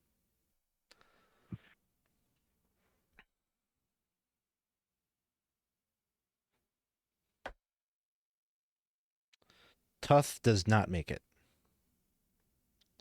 I got a 20. Okay, you're good. And Sir Geoffrey, an 8. would you like to use one of your rerolls? Yes. A 16. And that's above your breath weapon save, I imagine? Just, Okay. just made it. So you see as this thing like kind of blows up, some of that juice like lands in the face of Tuth, who's kind of like, oh God, get it off. And he's like, just like wiping it, like trying to get it off his face. But that's what you see. All Okay, other ranged attacks. I think Chag had a longbow too. I'll have him go quick. Oh, yeah, he hits. Okay. And he scores 6 points of damage, which kills the other one. Uh-oh. I won't require a second save, I don't think, on this one. So, yeah, so the two of them, just as quickly as they started scurrying towards you, your two ranged individuals there were maybe able to take them down, but you're just looking over at Tuth, who just looks kind of like a little bit nauseated, I guess, as we exit combat. Leaning over, heaving a little bit. Does it remind you of that onion? That sweet onion broth you love so much? Rather, I'm gonna go and try to get some water and kind of wipe. Like, stop moving. Here you are. You're okay. You go I and you think. clean him up a bit. His eyes are just a little bloodshot, real red. Oh. Got a little bit in your eyes, huh? I mean, yes, but I mean, do you think what was that? Exploding rats? Exploding goats? Crazy, huh? It's odd. Dolmenwood is wild. I mean, we should maybe look everything's taken care of, all the rats, the goat, everything. I mean, can we look around a bit? See, does it seem like this was like a corrupted animal of some sort? Does it look kind of like the unicorn, like the weird bulbous stuff, or what's going on here? Hard to say. I mean, now that the corpse is kind of deflated, it looks like this animal has probably been dead for several days. There is some evidence of like maggots in its flesh. Flesh has been digested by the rats. There's a rotting smell to it. This is not fresh meat at all. The rats themselves seem that they have like the early characteristics of some kind of tumor growing in them as well. At which I would point, not Tuth suggest is eating those. yeah, Tuth is like he's still wiping his eyes a little bit, and he's like, "All of this was for you, kitty cat. I would not That's right. suggest eating that meat." Oh. Oh, if it means anything, I can't get sick like you guys. It's okay. Doot, doot, doot, doot, doot. And he's gonna walk over and just start picking up rats. Yeah, so there are, at least 3 there that you could choose from. Probably 2 that are only like really have any meat on them because the one kind of exploded. I'll take the nicer ones just to not gross everyone out. Sounds And good. kind of just carry them with me till we camp. Sounds good. So carrying on, you're continuing to move. I guess I should do a roll quick.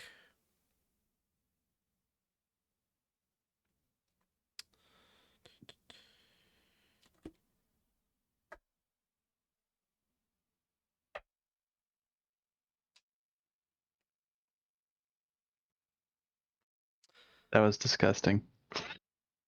Yeah.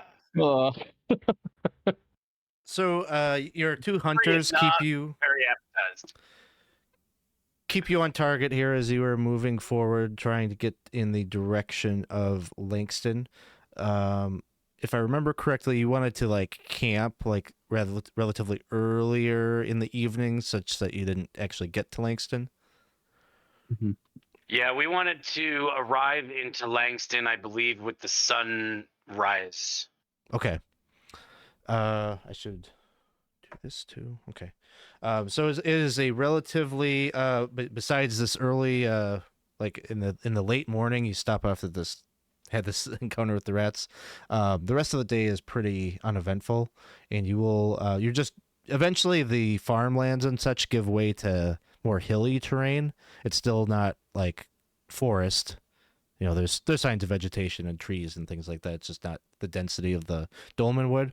But eventually you find a good stop-off place to like build a camp atop one of these hills that will give you a good vantage point to see if anything might creep up on you. There's a little bit of tree cover there to give you shelter. Nice place to build a campfire. So your hunters kind of get to work setting some things up.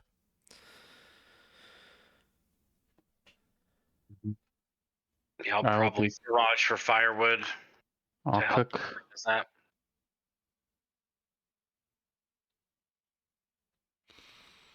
All right.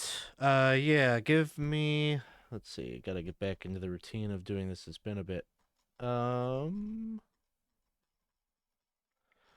So for collecting firewood, who all is engaged in that? I'll be one. I'll be another.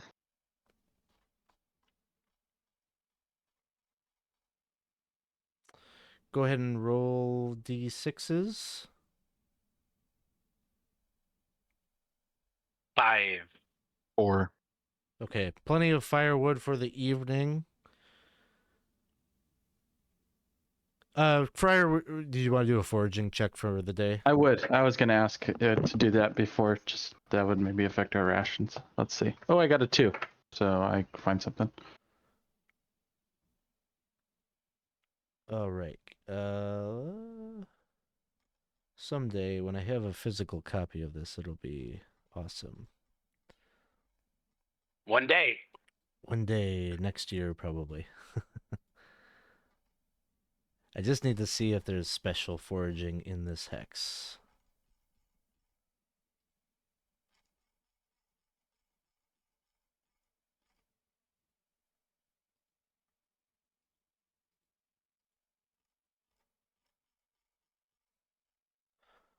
Okay. No.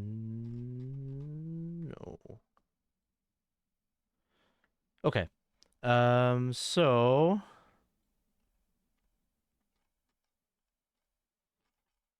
foraging.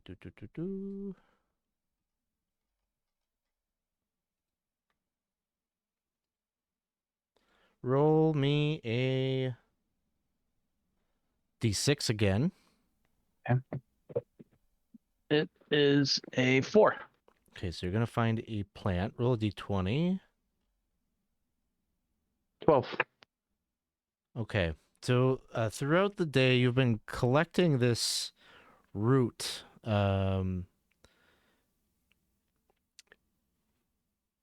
It's actually been something that maybe you've been collecting a little bit as you like later in the day, as you've been traveling amongst the hills, kind of the dip between the hills, the lowland.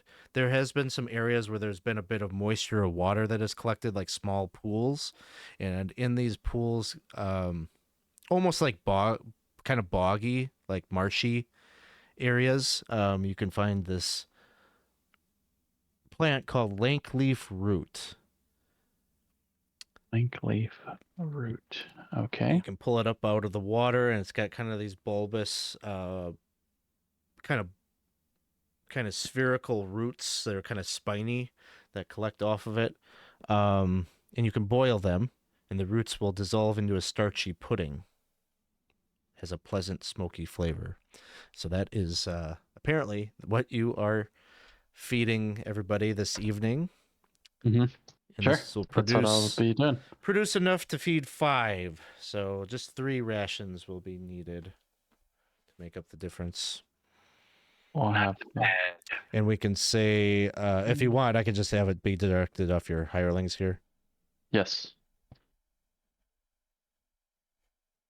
Right, so I made the item and now I'm deleting it. But either way, I want to take note of what it looks like so that I'm able to identify it again. All right, great.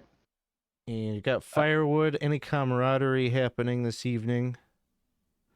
Sure. You can go ahead and do a charisma check. I will play a little music and tell the tale. Oh, say 17 on the die. So am I rolling my charisma or under? Is that what I'm doing? Or is it a DC type thing?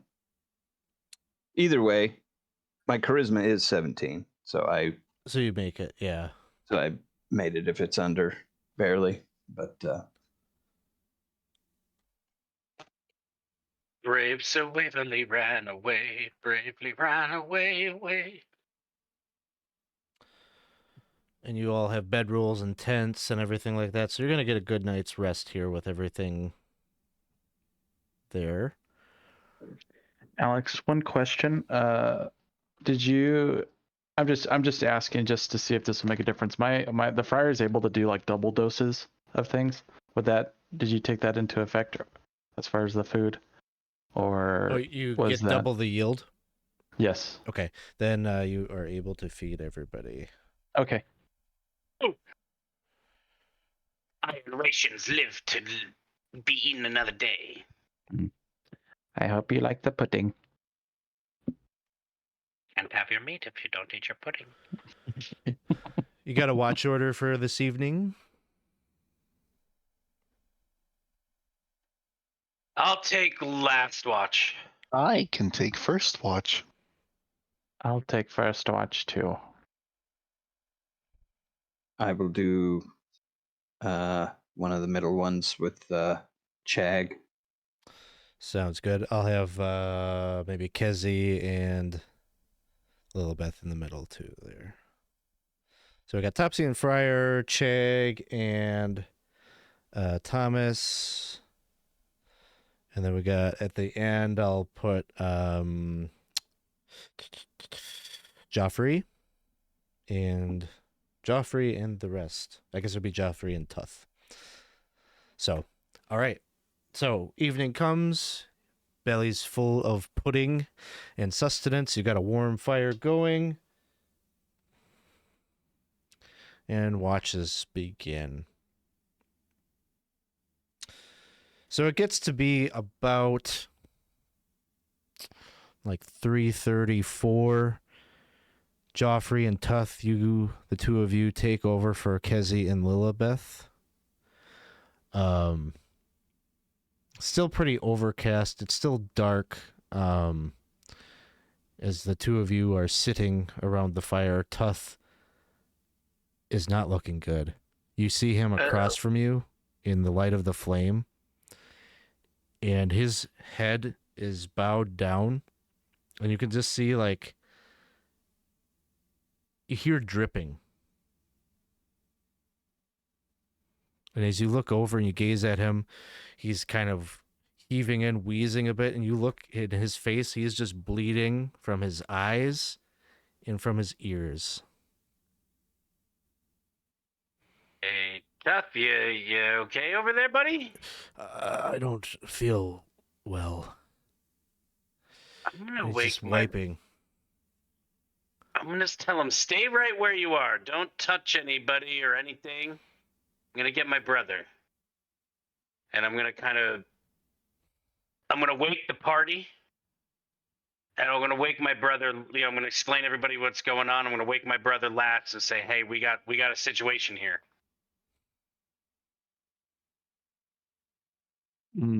Is there anything in your bag of tricks you think could help with this? Or any ideas? What do you think's happening? Does it have to do with that stuff that got in his eyes? Yes, and unfortunately, unless it's a curse, I'm kind of not sure what I can do. The one true God has not granted me enough to pray this away.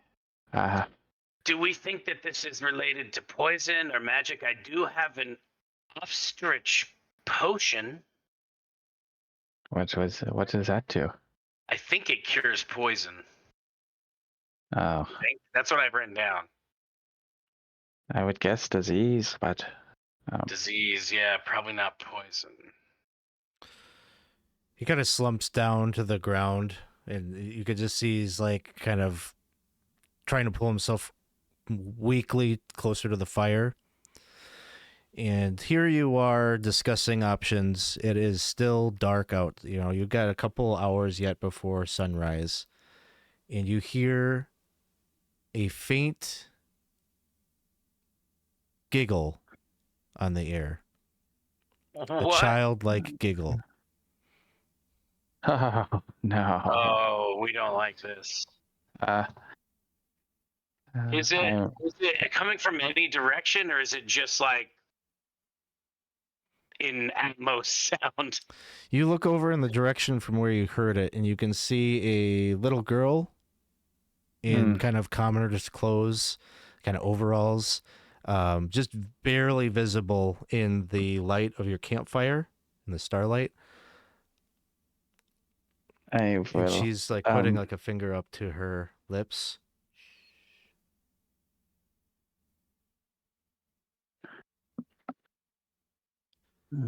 Oh man, I'm sort of inclined to listen to her and be quiet, but oh man, I want to ask her stuff, but Then she points at your campfire. And she goes, is there? she covers her eyes.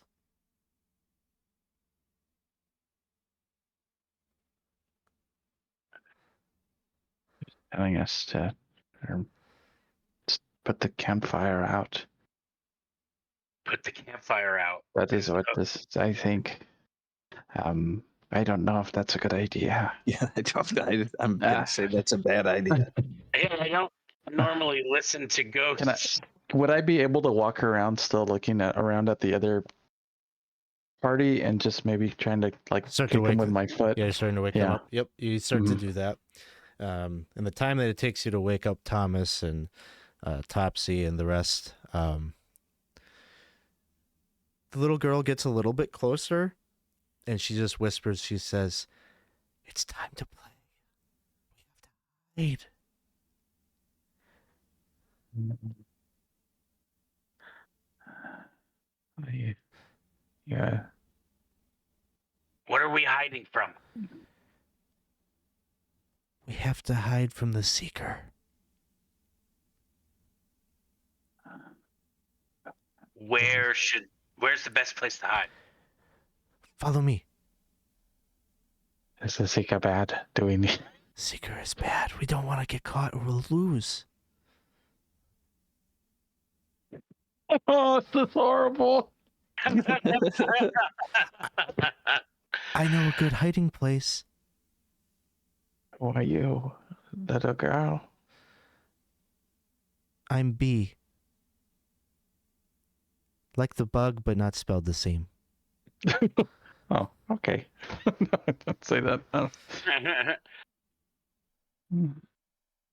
Where are your parents? They're at home. Where is home? She just like kind of points from like the direction where she came from, kind of generally to like the north. Does she appear like solid? I mean, she's not like a ghost or anything, right? She doesn't appear to be, but she's only on like she's like at the edge of the light. So if you're trying to ascertain that, like you probably don't give full faith to like what you're seeing. Like there'd be a question of that. Whether she's corporal or not. Yeah. All right. Before we do anything, I'm going to bring my flute up and I'm going to start playing and see if it affects her. I'm going to do the fascination thing. Not used this before. We're gonna go down to Fascination Street. Yep. Playing music. Minstrel can fascinate subjects in a 30-foot radius. Music and singing. up to 2 hit dice creatures per level. At first level, I can fascinate mortal persons. Each subject must save versus spell or be fascinated. I am doing it more or less as a test to see if she is actually a young girl or something else. Okay. So you start playing. She seems to notice that you are playing. And she again, like eyes wide, she goes, shh, shh. And then she's gonna like move away from you. Like she enters into the darkness. Oh boy. She seems genuinely scared of whatever this thing is. Yeah, but I do not think that she is immortal. I would agree. And you look down, you hear a you look down at your comrade, Tuth, who is just like bleeding out of his mouth now. Like his whole face is just this stream of bloody streak. And he kind of gives a heave, and he gives like one last intake of air. And then he's still. No more breath does he draw. Okay. Well, I'm glad we Keep brought an eye on- 3. Let's keep an eye on that one. Very glad we brought 3. He may start moving. I would suggest, I mean, as this is happening, I mean, I want to direct Lillibeth and the other huntress and just say, see if that little girl left tracks as I move a couple of steps away from the dead guy who is probably going to grow bulbous things, and I'm not going to touch him because I don't want to catch whatever Geoffrey- ailment he has. Geoffrey sort of thinks that we should put out the fire and hide. If we can't follow, if the ghostly girl is gone and we cannot follow her to her hiding space, I say we take cover, watch this body, because I have a feeling something may be coming for it. Yeah. So Lillibeth and Kezi will move forward. After a few minutes or so, they will return back, and they will say that they don't see tracks, but they saw the little girl continuing to motion for them. And you put out the fire? I think we should put out the fire and follow the girl. Brother, I don't either way. But I'm a sucker for ghostly creatures, I guess. But it seems this ghostly creature seems genuinely frightened and genuinely wants us to be quiet, Yeah, and I'm would trusting agree. that, and I'm just going to trust that. Yes, I will, of course. I will trust your intuition. So you put out the fire, and a little bit difficult to see at this point, but not impossible. You got the it's just very, very dark. But you are being led by the voice of this little girl who says, "Follow me, follow me." And you start. Griffin doesn't seem like a bad idea, actually, at this point. Yes. What was that? And so What isn't it that I said the Griffins. Doesn't Oh, sound yeah, like such a bad idea right now. yeah, for real. So you begin to move forward, following the voice of this little girl. Climbing down from the hill that you were on. She seems you kind of getting down again into like kind of soggy, wet earth.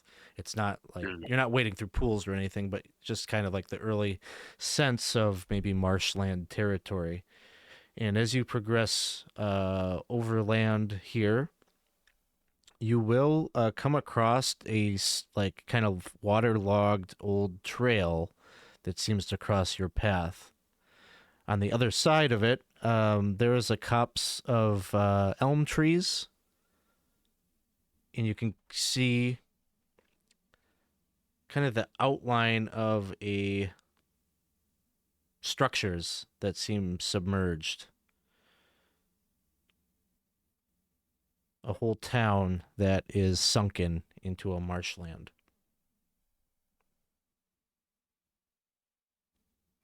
Well, looks like we found what we were looking for.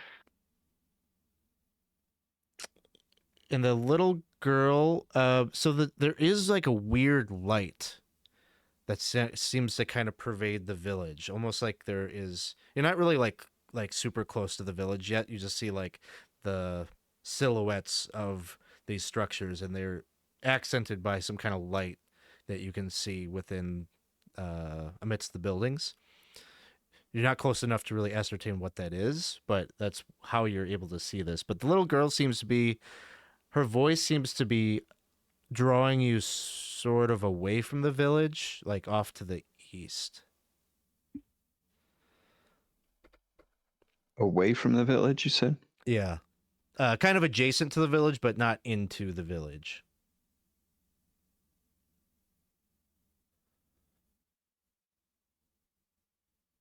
Yeah, I mean, I think we stick with her for now, right? Yeah, we Yeah. followed her this far. Yeah. So you begin to follow her. You're kind of your boots are sloshing now, and the water is starting to get a little bit thicker. There's actually a few inches of water that you're sort of wading through. And you come upon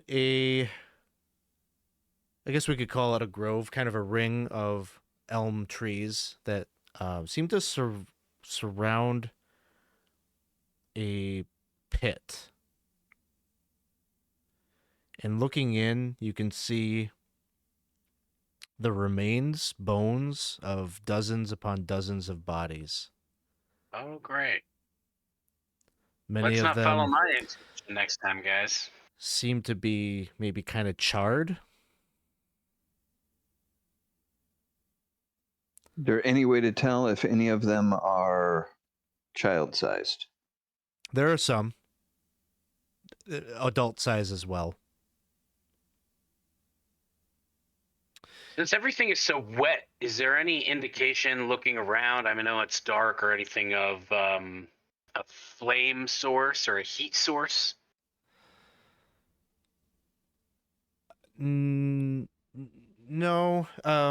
not here at this pit. You see the little girl in your vision, and she's pointing at a tree, and you hear her whisper, "This is my favorite hiding spot." And she starts to like climb up into the tree. And as you look up, you can see hanging in the tree are a myriad of skeletons that still have rotten nooses kind of clinging or hanging onto the bodies.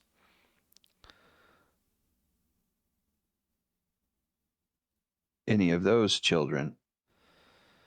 No. These Okay. these would all be adults. But you can see she climbs. She doesn't seem to take notice of the grisly nature of that. Like she's just climbing up into the tree.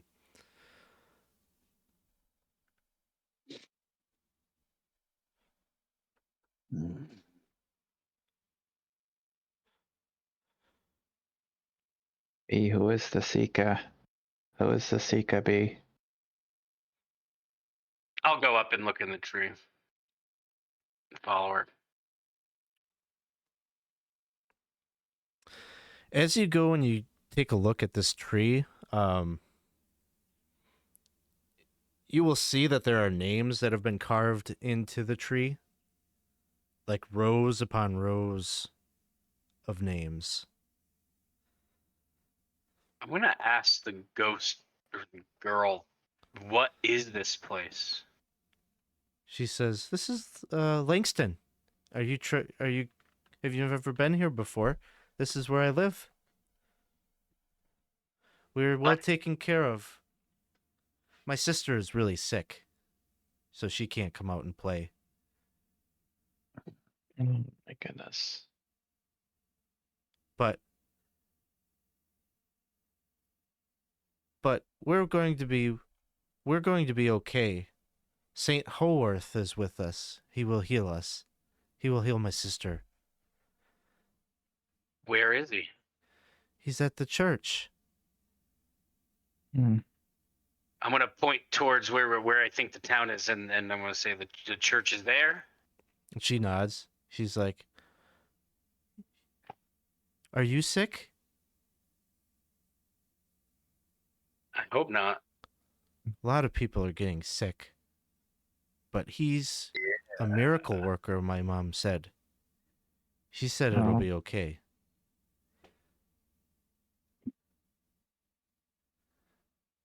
We just have to put our faith in the one true God. He wouldn't let anything bad happen to us.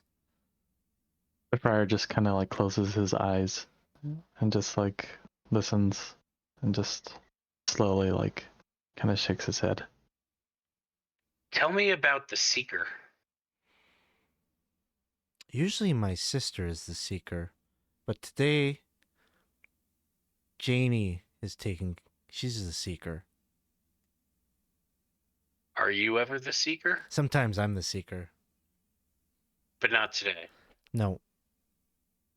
And what happens if the Seeker finds you? Then you just play again. Okay. That doesn't sound so bad. No, sometimes it's fun to be the seeker. But I prefer to hide. I'm really good at hiding. Well, we want to be really good at hiding. Are you good at keeping secrets? I'm very good at keeping secrets. Well, if you can, we would like to keep it a secret that we're here so that we can stay hidden, just like you like to stay hidden. I can keep that secret. Actually, I'm not supposed to come over here. Well, I can keep that secret. Okay, Then we can keep secrets for each other. Okay, I promise. What is over here, P? I promise to. Pinky swear. I don't know. The adults started digging this hole. Oh. Your hiding place, is it just up in the tree, or is there a place in the tree that you hide? Just up in the tree. It's really big, and I can climb really high. Usually, the seeker doesn't come over here. And has this tree always been this way with these carvings and these decorations? She like looks around and she's like, I don't know what you're talking about. Mhm. Oh, you looking for carvings? And then she like points at like a different tree and she says, okay, don't tell my mom, but I carved something in that tree over there. You know, when you go and take a look, there's just like her initials are carved into the tree.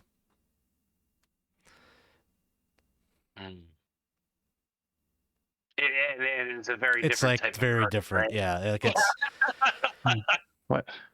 What she is, just misconstrued what you yeah. meant, and it Yeah. has nothing to do with this. Apparently, this tree is And we're serving as sort some of- kind of a tombstone. What And we're is sort of feeling like maybe she's not experiencing reality the same way that we Yes. are. what is good well, what is your healer, the miracle worker? What is he doing to people to help them? He has divine powers, they say, a gift given to him by the one true God. He can lay on hands you and give you a blessing and teach you to have faith. That is it. I don't know. I don't know how it works, but I believe. I was going to say, it seems like you have faith. Mm-hmm. You sure do. Does everyone else here have as much faith as you? Yes. Many people Really? come here because they have heard of his miracles. I've seen it. He can heal you. My parents were really sick several years ago.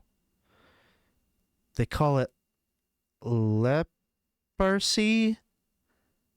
It was really bad here in Lankston, but St. Horth came and he healed everyone.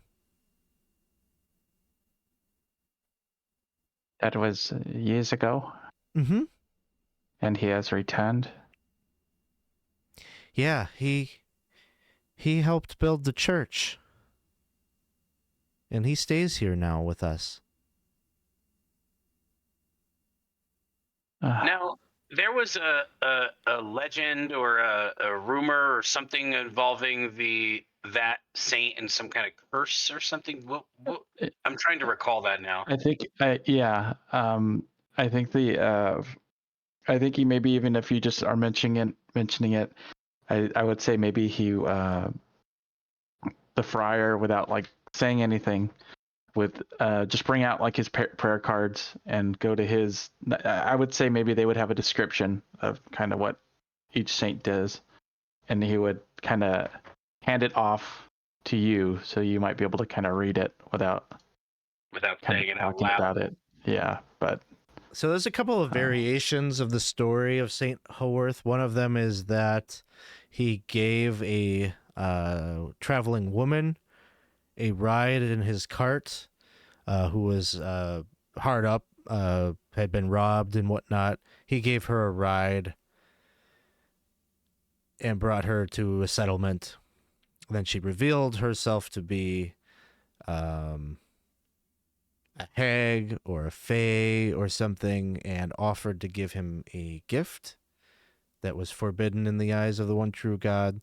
There's another version of the story that says that he had came across this thing, this man beast with hooves upon his feet, the legs of an oxen, pulling a cart, sweating and straining to drag the thing, and he released him. He prayed for him and asked the man to swear his life to the one true God, and the man revealed himself to be a fey creature and offered to grant him a gift that would allow him to enhance his magical healing miracle abilities.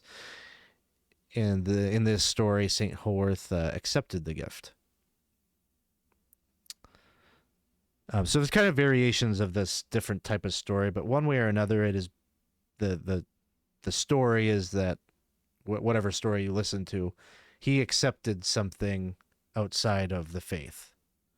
Mm-hmm.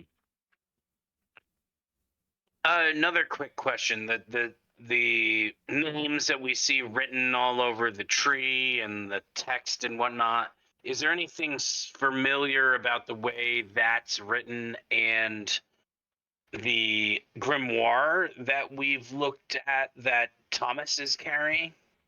Like, does it, I don't think there's- no, I don't think No? you'd draw any connection between the two. Okay. And I just want to real quick say thank you to, we got a couple of followers here. So thanks Chasing 20s for the follow, and thank you Savage Splendor for following us and hanging out with us here this morning. Appreciate that.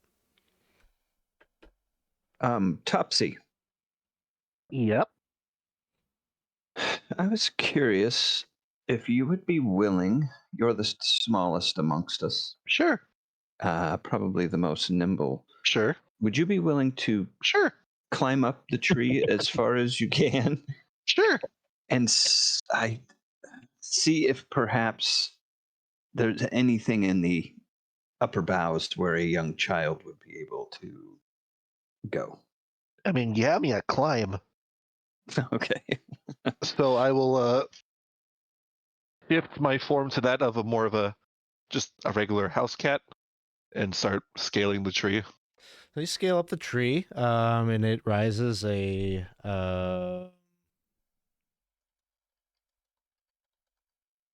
don't know, 60 feet up. It's like a pretty tall elm tree.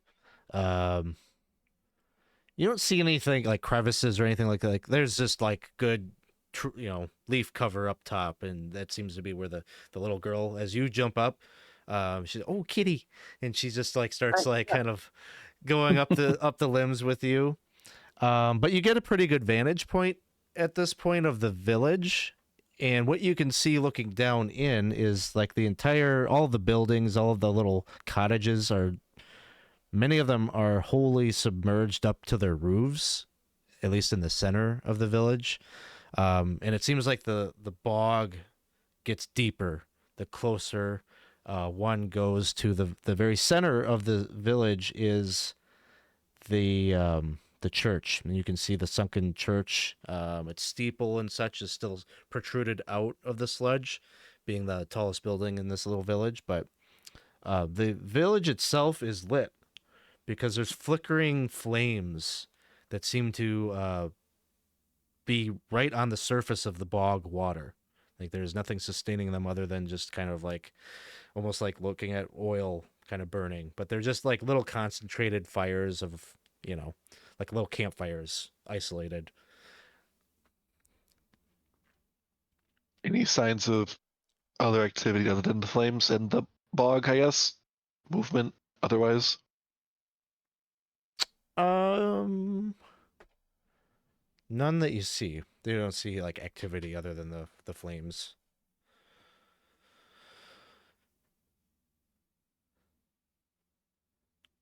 And the pool is not like it's slimy. Probably not want to walk in that. No. It's probably oily. It's probably might be flammable. I'm gonna ask the girl where her and her sisters live. She'll say, "Oh, our cottage is on the western side of town. It's the blue house."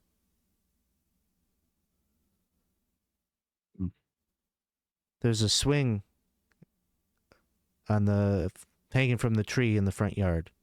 2 swings. 1 for each. My sister's too sick to swing right now, though. What, B? What happens what does this sickness look like?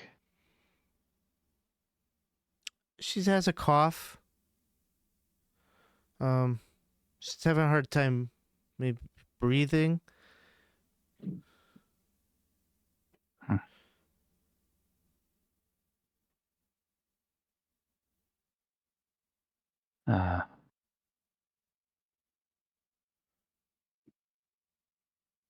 Well, I will pray for you and your family. Are you a healer too?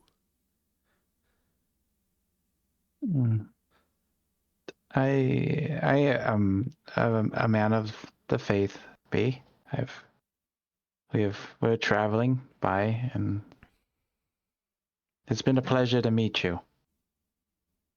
Friar? Yes, I am a... Help us. Please. Heal us.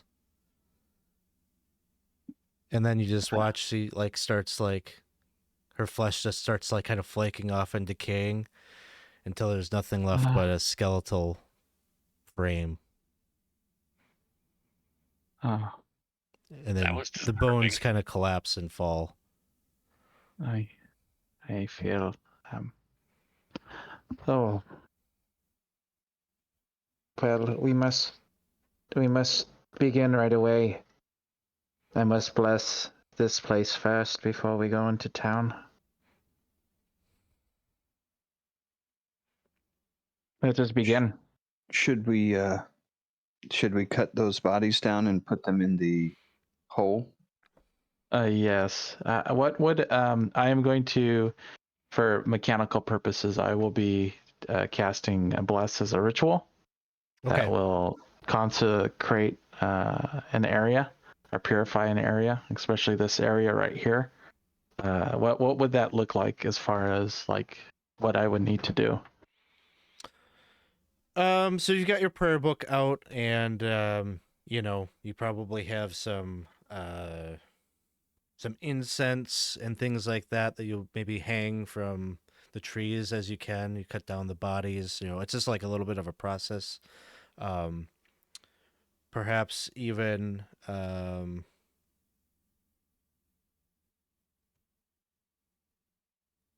doing something to bury the remains that are here. Because basically you're looking into a big burn pit.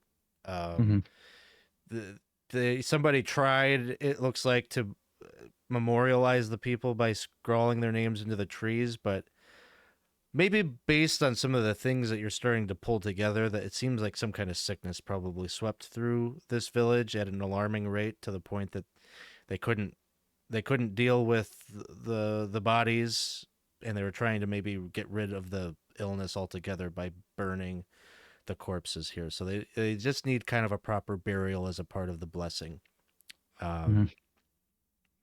And so probably this will take you a few hours to do everything, and like daylight will come at that point. And there's this sort of like a fog that exists within and among the buildings. There's daylight. You could still see kind of like, it seems like the flickering of the flames goes out as daylight comes. But in the daylight, the village is haunting in a sort of different type of manner. I would ask. I would ask my brother to take one of the hirelings to keep watch in the surrounding area, and I would ask the others to first to pray. Whether or not you do is fine, but he would do a initial prayer, speaking about the souls here and the shame, and though they died, they were still faithful. Whatever, and kind of praying to the one true God himself. Ask them what, if anything was bestowed upon them or misconstrued, they were faithful to you, one true God, and do not punish them for if they were misguided in any way. And then from there, he would begin to start trying to do this process. Awesome. We'll give the Friar a bonus 200 experience points for doing this blessing. But after doing so, you don't get the sense that it has expunged the curse of this town.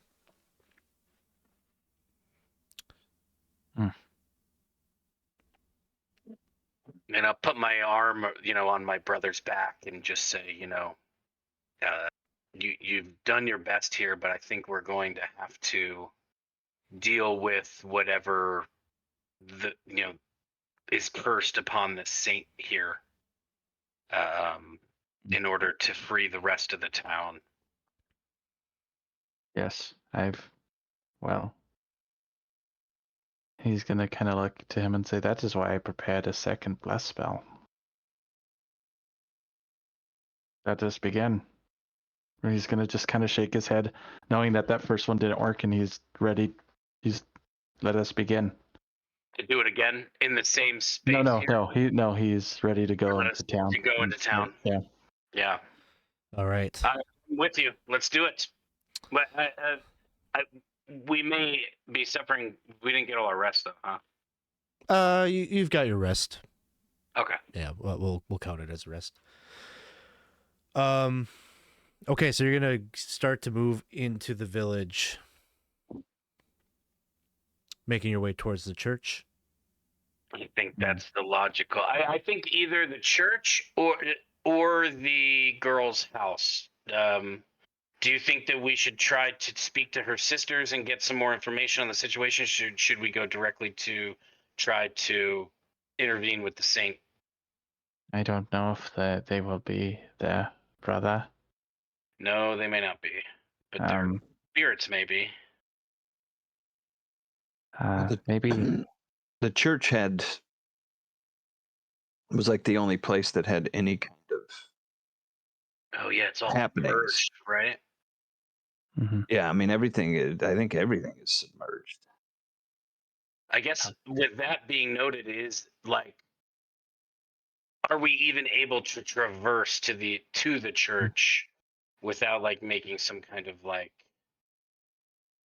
canoe or something?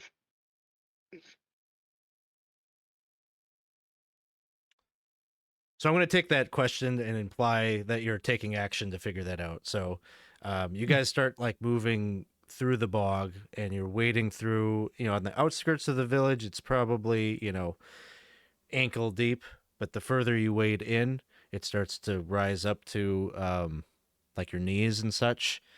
And probably as you're like approaching kind of the inner square where, the buildings start to, the buildings are like sunken, so the water line, as you're trudging through the sludge and whatnot, even though it's like only up to like maybe your knees or whatever, the buildings themselves have been like submerged into the earth and everything. So you're wading through water, and like you'd anticipate it being like a big deep lake, but part of it is just the fact that they have sunk.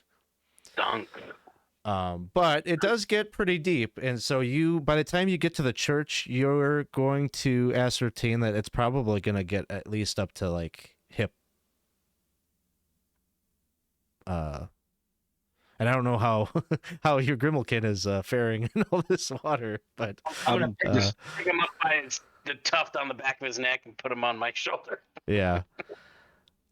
But probably more unnerving than just the moisture, the water level and such. As you're getting closer to the church, you can see that there are bodies in the pool. Just floating on by. Bloated bodies. Any signs of pustules or any of like that cancerous looking bubbly shit? Nothing quite like that. Just sort of timeless, like clearly dead, pale skinned. Their clothing and such is just tattered and ruined, but there's still flesh on them. Like they seem like there's some kind of preservation effect on them. Not good.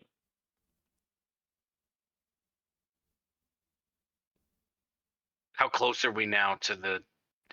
As we come closer to, do we notice any kind of movement, any signs of life, or is it all just still dead bodies? Pretty still. There's no wildlife or anything that comes within, the proximity of this village. So these bodies are just still like in the water, just floating.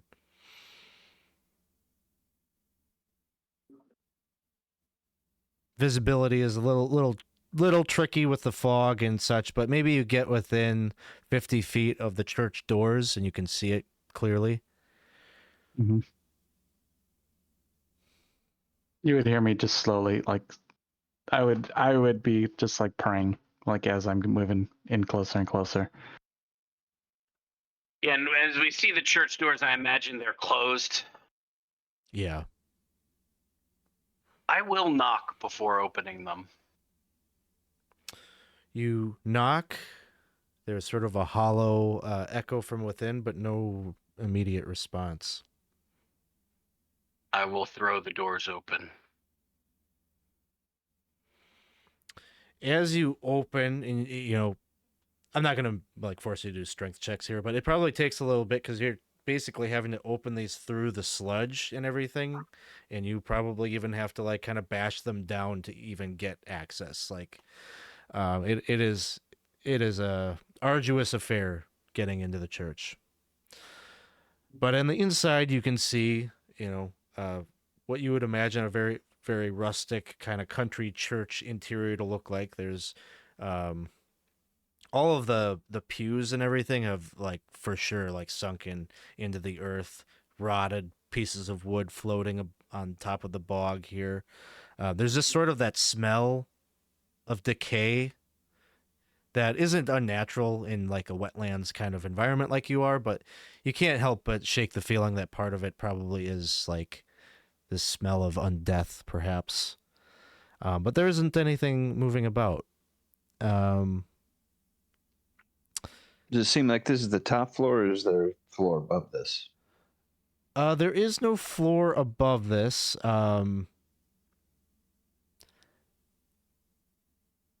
There is maybe a trap door that is kind of like not directly behind the altar, but towards the back, like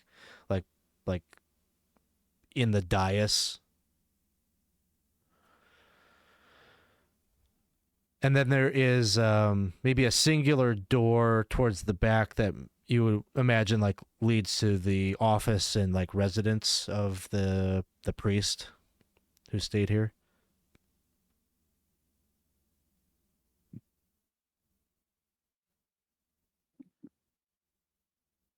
Huh. If, So um, the dais is like above the water, where the It's- altar is. It like raises above the water, or It's still submerged, but it's still yeah. submerged. Okay. probably the flat top of the like altar might be just barely sticking up and out. mhm. Is there? I know that it's very difficult to see, but is there any signs of looking in this church of something not right? If you know, I mean, as far as like, I know it's dilapidated and whatnot. I mean, there's bodies. There's there's bodies everywhere. bodies in kind of rows floating. You can imagine that these are people that maybe died praying Mhm. in prayer. Some of them even like as they're floating, their hands still kind of pressed in that kind of gesture.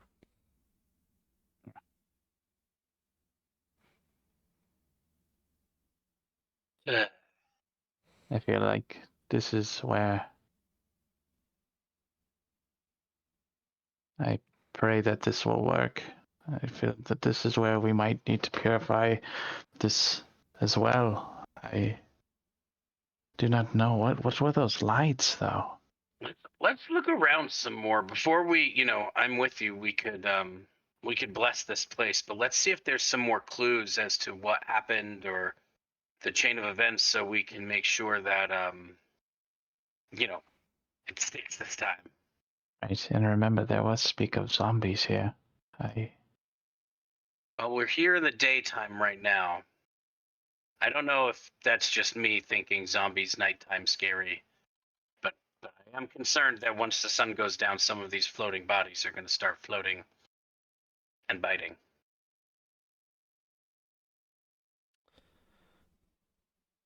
So I want to go and open the doors into the like living areas and whatnot. I want to see if I can find any clues towards anything that happened here. So before you even get to that door, like you probably notice something because as you get to the altar, behind the altar, like the only ornamental thing that is in the building is this statuette of an angel that kind of has hands outstretched. We'll say, Friar, if you want to make an intelligence check, roll under your intelligence, you might identify this figure. Okay, we'll try our best. Hey, I did. I got a 3. Yes, success. So this angel is a depiction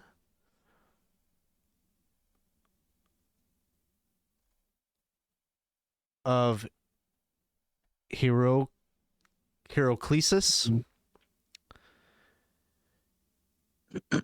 who is a saint that there are many stories of Heraclesis, especially in older mythology of saints, that Heraclesis is sometimes the harbinger of the one true God or a point of contact who sometimes enters the mortal realm and appears before saints in order to grant some of the more divine powers of the one true God to his faithful.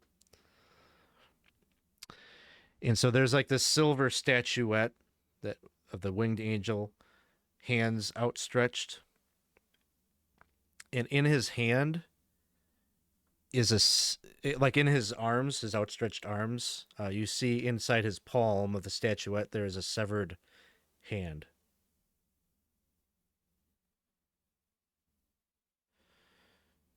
And before the statue submerged in the bog or the water, you can see a body of a man in priest-like vestments.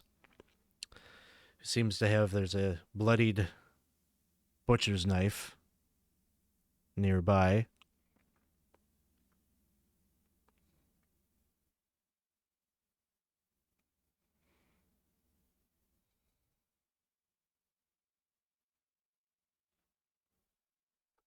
So, just so that I understand, there's a hand holding this. In the statue's arms and his hands, there is a Oh. severed, fleshy hand. Oh. Is that normal, Friar? No. No, this is something else. This is not right. This is, seems like some type of sacrifice or some ritual taking place here. The hand, the blood, is the blood, is Blood it decayed? stains the silver on the statue. It's dried on the statuette. We must remove this hand. This seems like a ritual done here. I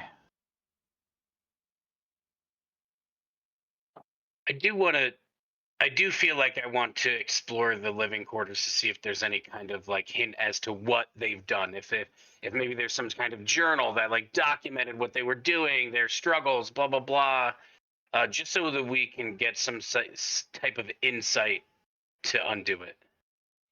Yes, brother. You enter into the living quarters, and there are waterlogged bookcases within an office.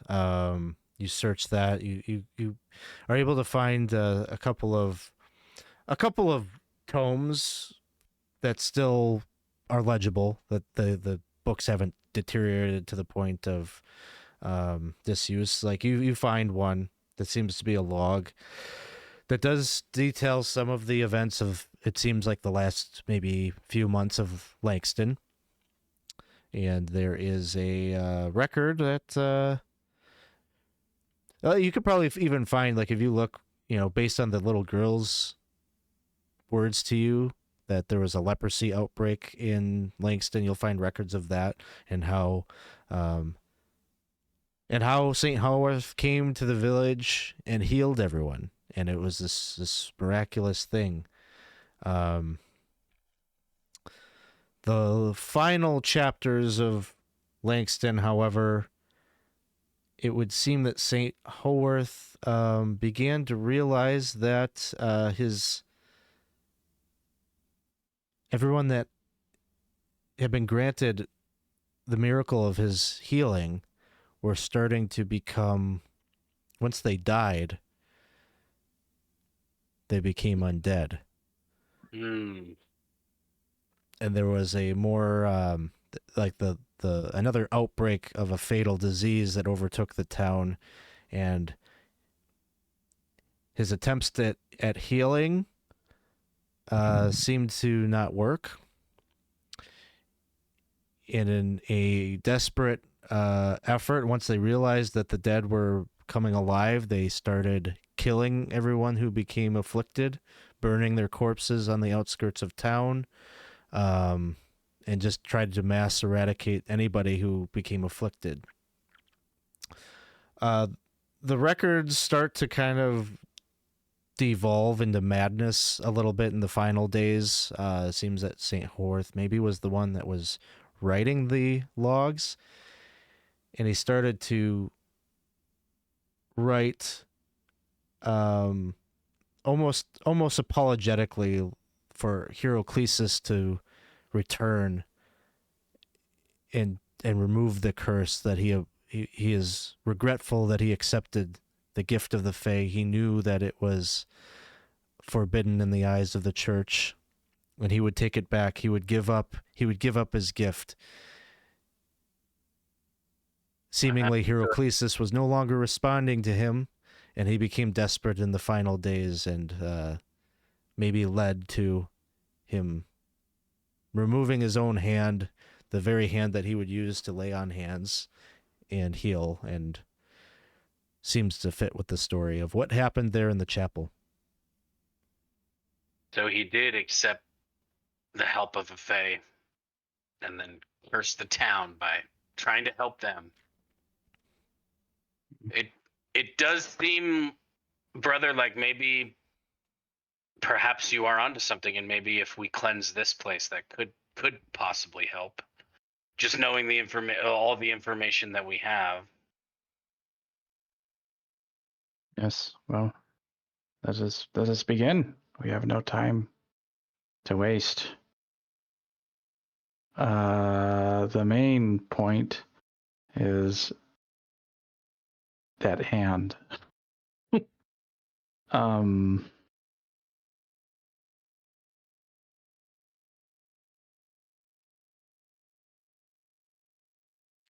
If that hand is truly cursed, perhaps it's upon the hand that you do the scroll. The bless. Well, there's a remove curse scroll, right? Yes. I was given a remove curse. I have one more bless. Well, it would not hurt, though.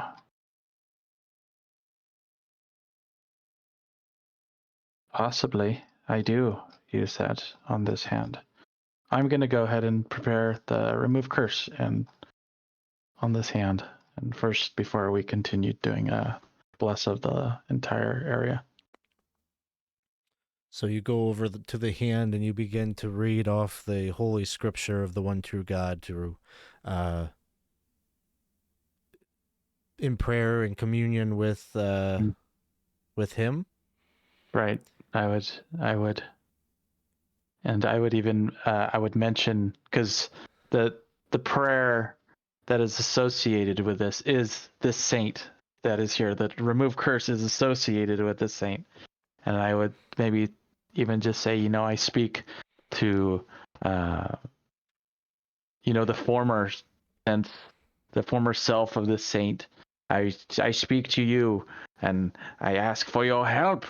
I know that you were driven to madness, but with your help, and of course through the one true God, this curse will be removed for you and all, and not for you, but for these people, and and whatnot. As you are speaking, you see that the hand begins to writhe and move. And it even turns over. And once it turns over, you can see in the palm, scratched into it, a symbol, the oraculary, has been carved into the palm, bloodied. But it writhes and writhes, and it seems to cease moving as you conclude the spell.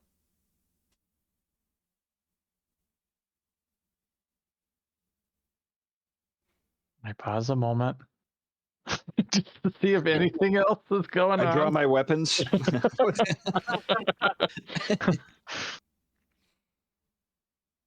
Well, let us continue then. Yeah.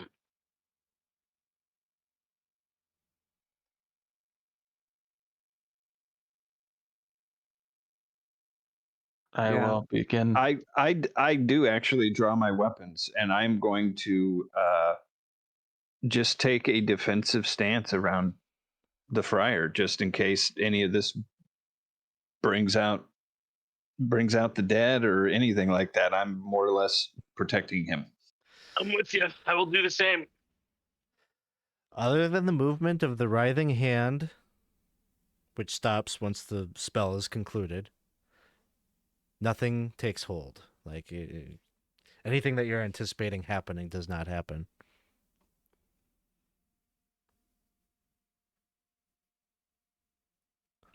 Let us begin, and then he will begin to start hanging incense and oh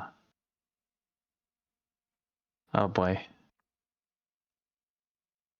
preparing to consecrate this purge. So just like with the burn pit, a major component of this would be removing Mm-hmm. the dead and burying them proper. I think that if that's the case, I would say let us begin. I would say that before we start touching them, we're gonna kind of egress our way out, find kind of the furthest body, and attempt to try to, touch it first to see if anything happens, and then begin to start moving things out. So and there's work our way back. probably like there's like 5 bodies of maybe townsfolk that are in here, plus the body of Saint Haworth and the hand. Mm-hmm. You've got Kezi and Chag with you, and the rest, like this is probably going to be a day-long process, but you're like burying them somewhere out in the woods. So you're doing this, and then you get to the saint in the hand. Mm-hmm. What would you be doing here? I almost feel like we should do some sort of funeral pyre or something. Like to burn any sort of purify through fire. But if they're given this gift, I think maybe I would look to see if there's something on him, on the body, if there's something that maybe wouldn't fit as far as an actual like physical object that maybe he was given before, a gift is just like the gift of helping others or whatnot. I'm sorry. So you're like looking around for something? I'm looking on his person to see if there is a ring, an amulet of some kind, No. something that. Okay. Nothing out of the ordinary. Just his priestial vestments and Well, holy we symbol must. maybe that he was wearing, but Yeah, though he is. His intentions were good. He would look back, he was cursed, like many others have been. We must lay him to rest as well. And maybe his soul will find peace.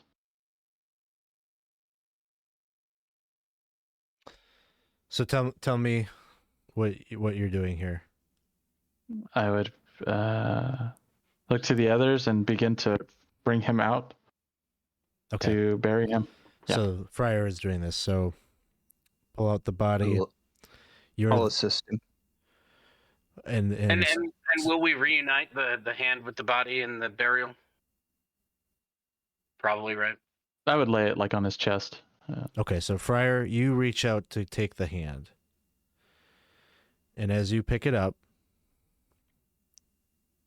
you have your consciousness goes elsewhere. Oh boy. And you see yourself on a road within the wood. Hard to say. Could be the Dolmenwood, but there's a road. And you see a very, probably a younger looking version of the deceased man that you ascertain is Saint Haworth. And he is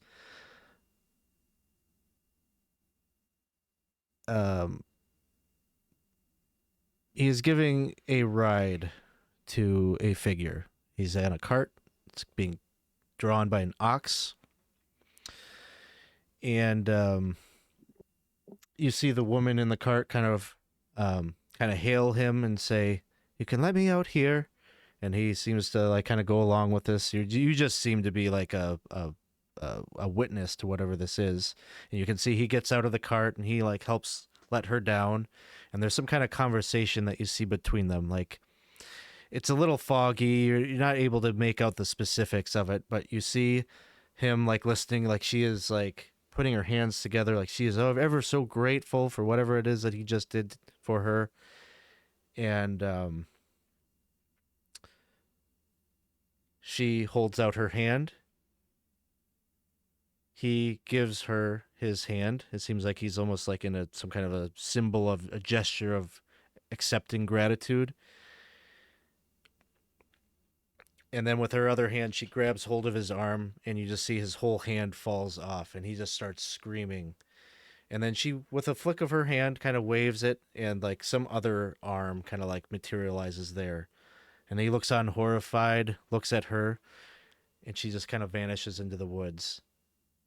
And then you just see him look down. It's his left hand. I don't know if I said incorrectly before, but he looks down at his left hand, and you could just see him kind of pull his hand up to his mouth as if he is pondering the power or the gift that he had just been given. But then it fades. You see a couple of other flashes, a couple of other images that flash before you. One such image, you see him actually speaking to an angel that looks very much like Heracles. Heracles. And it seems like he is being inquisitive, and he is asking St. Haworth a number of questions, to which there's a guilty look on his face, but he is shaking his head. No, no, no. He did not accept anything. He is pure. And so you're starting to piece together this story. He never admitted to the church or anyone, even going to the lengths to lie to the angel about what he did or what he accepted. And then you come back into consciousness, back with the rest. Had you not cast that remove curse spell, it could have gone very badly for you. Oh, So, gift would have been transferred. there's a little Vecna going on with his hand, so yeah, bad. I think with that we could probably, ascertain, like, you did a good job, like, coming to the village during the day versus night. If you came at night, you would have had a lot of problems with some zombies and such. But yeah, you managed to consecrate this place, and I'm gonna leave you with this, maybe, because you're probably gonna have to camp out near the village, so it's a whole day process dealing with these bodies and everything like that. But in the waning hours, as you're setting up your camp for the evening, you see across the village, the fog clears. There's better visibility. Like, all the signs of, like, corruption are vanquished at the point when you start burying these bodies and such. And across the village, the water becomes clear. You see what appears to be a 10-year-old boy who's tossing stones into the water, and the boy has a mix of human and goat features. Oh boy. And before you can get to him or call out to him, something startles him, and he runs off into the woods to the north.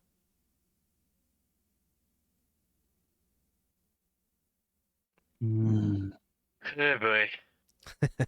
So, Uh-oh. yeah. This is the quantum leap ending. Yeah. Oh, my goodness. Oh. Thank goodness we have 2 trackers, right? Yeah. Thank you. Yeah, we've got 2 hunters. That's awesome. I'm glad we sprung for the extra money.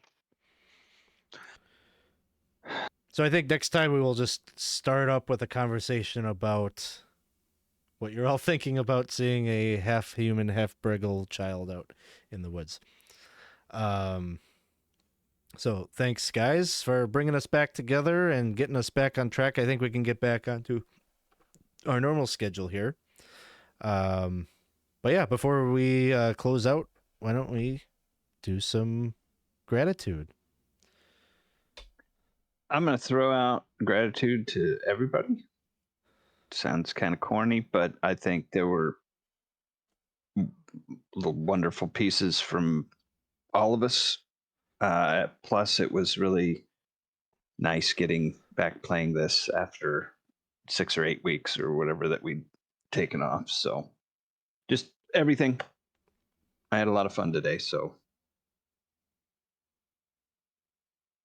I'm gonna throw mine out to Dawson. There was a couple points where you just like Topsy'd it up during this episode here. There's one point that you literally had me like laughing out loud at something your character did or said. So just thank you. That was awesome. Well, thank you. I'm sorry I killed your hireling just because I wanted a couple rats. I don't even think I can eat anymore. I will throw mine out to, the good old Friar for embracing the faith even more today and having that little moment where he's like embracing the power of the one true God. It's always fun. Yeah, I think I'm gonna throw out my gratitude to Alex for like making like the most terrifying, horrible 3 hours I could ever live through in a game. It was very memorable, and it just takes me back to why I love playing with you all and playing in this game, because it is an amazing game and a lot of fun.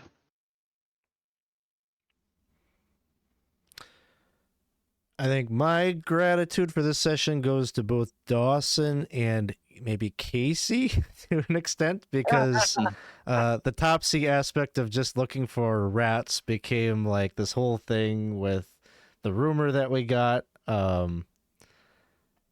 And I don't know. I didn't have any plans for us to go into like an old farm building, but like this thing just kind of like spun together where it was like, okay, I never thought about like why are the Griffins going a little bit wild? Like there's sort of a question mark. And then we got this rumor, and then somehow it wove together with, there's some stable boy who was feeding fucked up rats to the Griffins, and maybe they're corrupted or something was going on, and so it just led to this horrible thing with this the pustuled tumored meat that the rats were eating. So whatever that is, well, maybe we'll find out more about that at some point. But it was great. Will Topsy ever get a rat? Find out next time. Same bad time. same bad channel. Big rat channel.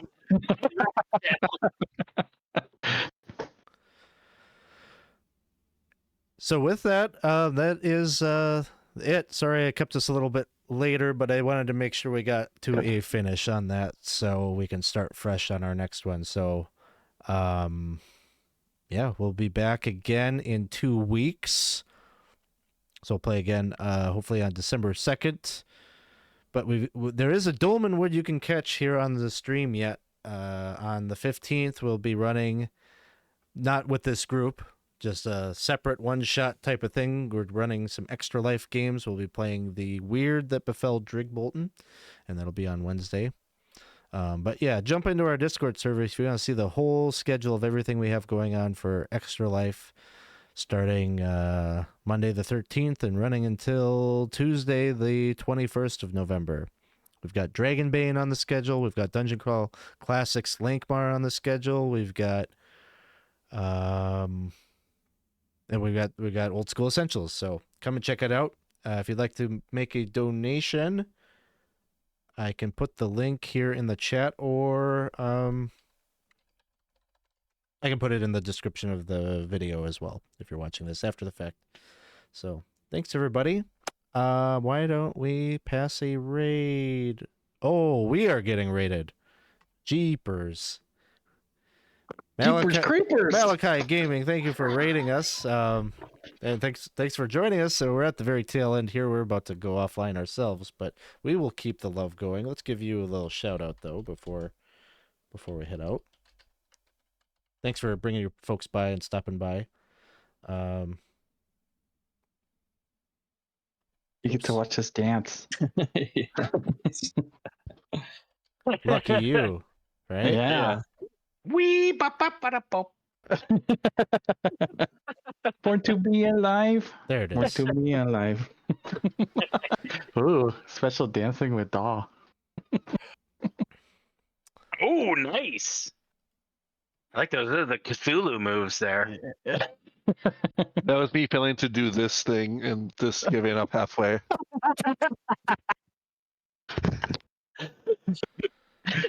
Oh boy. Fat Toosie, we'll call it the Cthulhu Toosie. Ooh.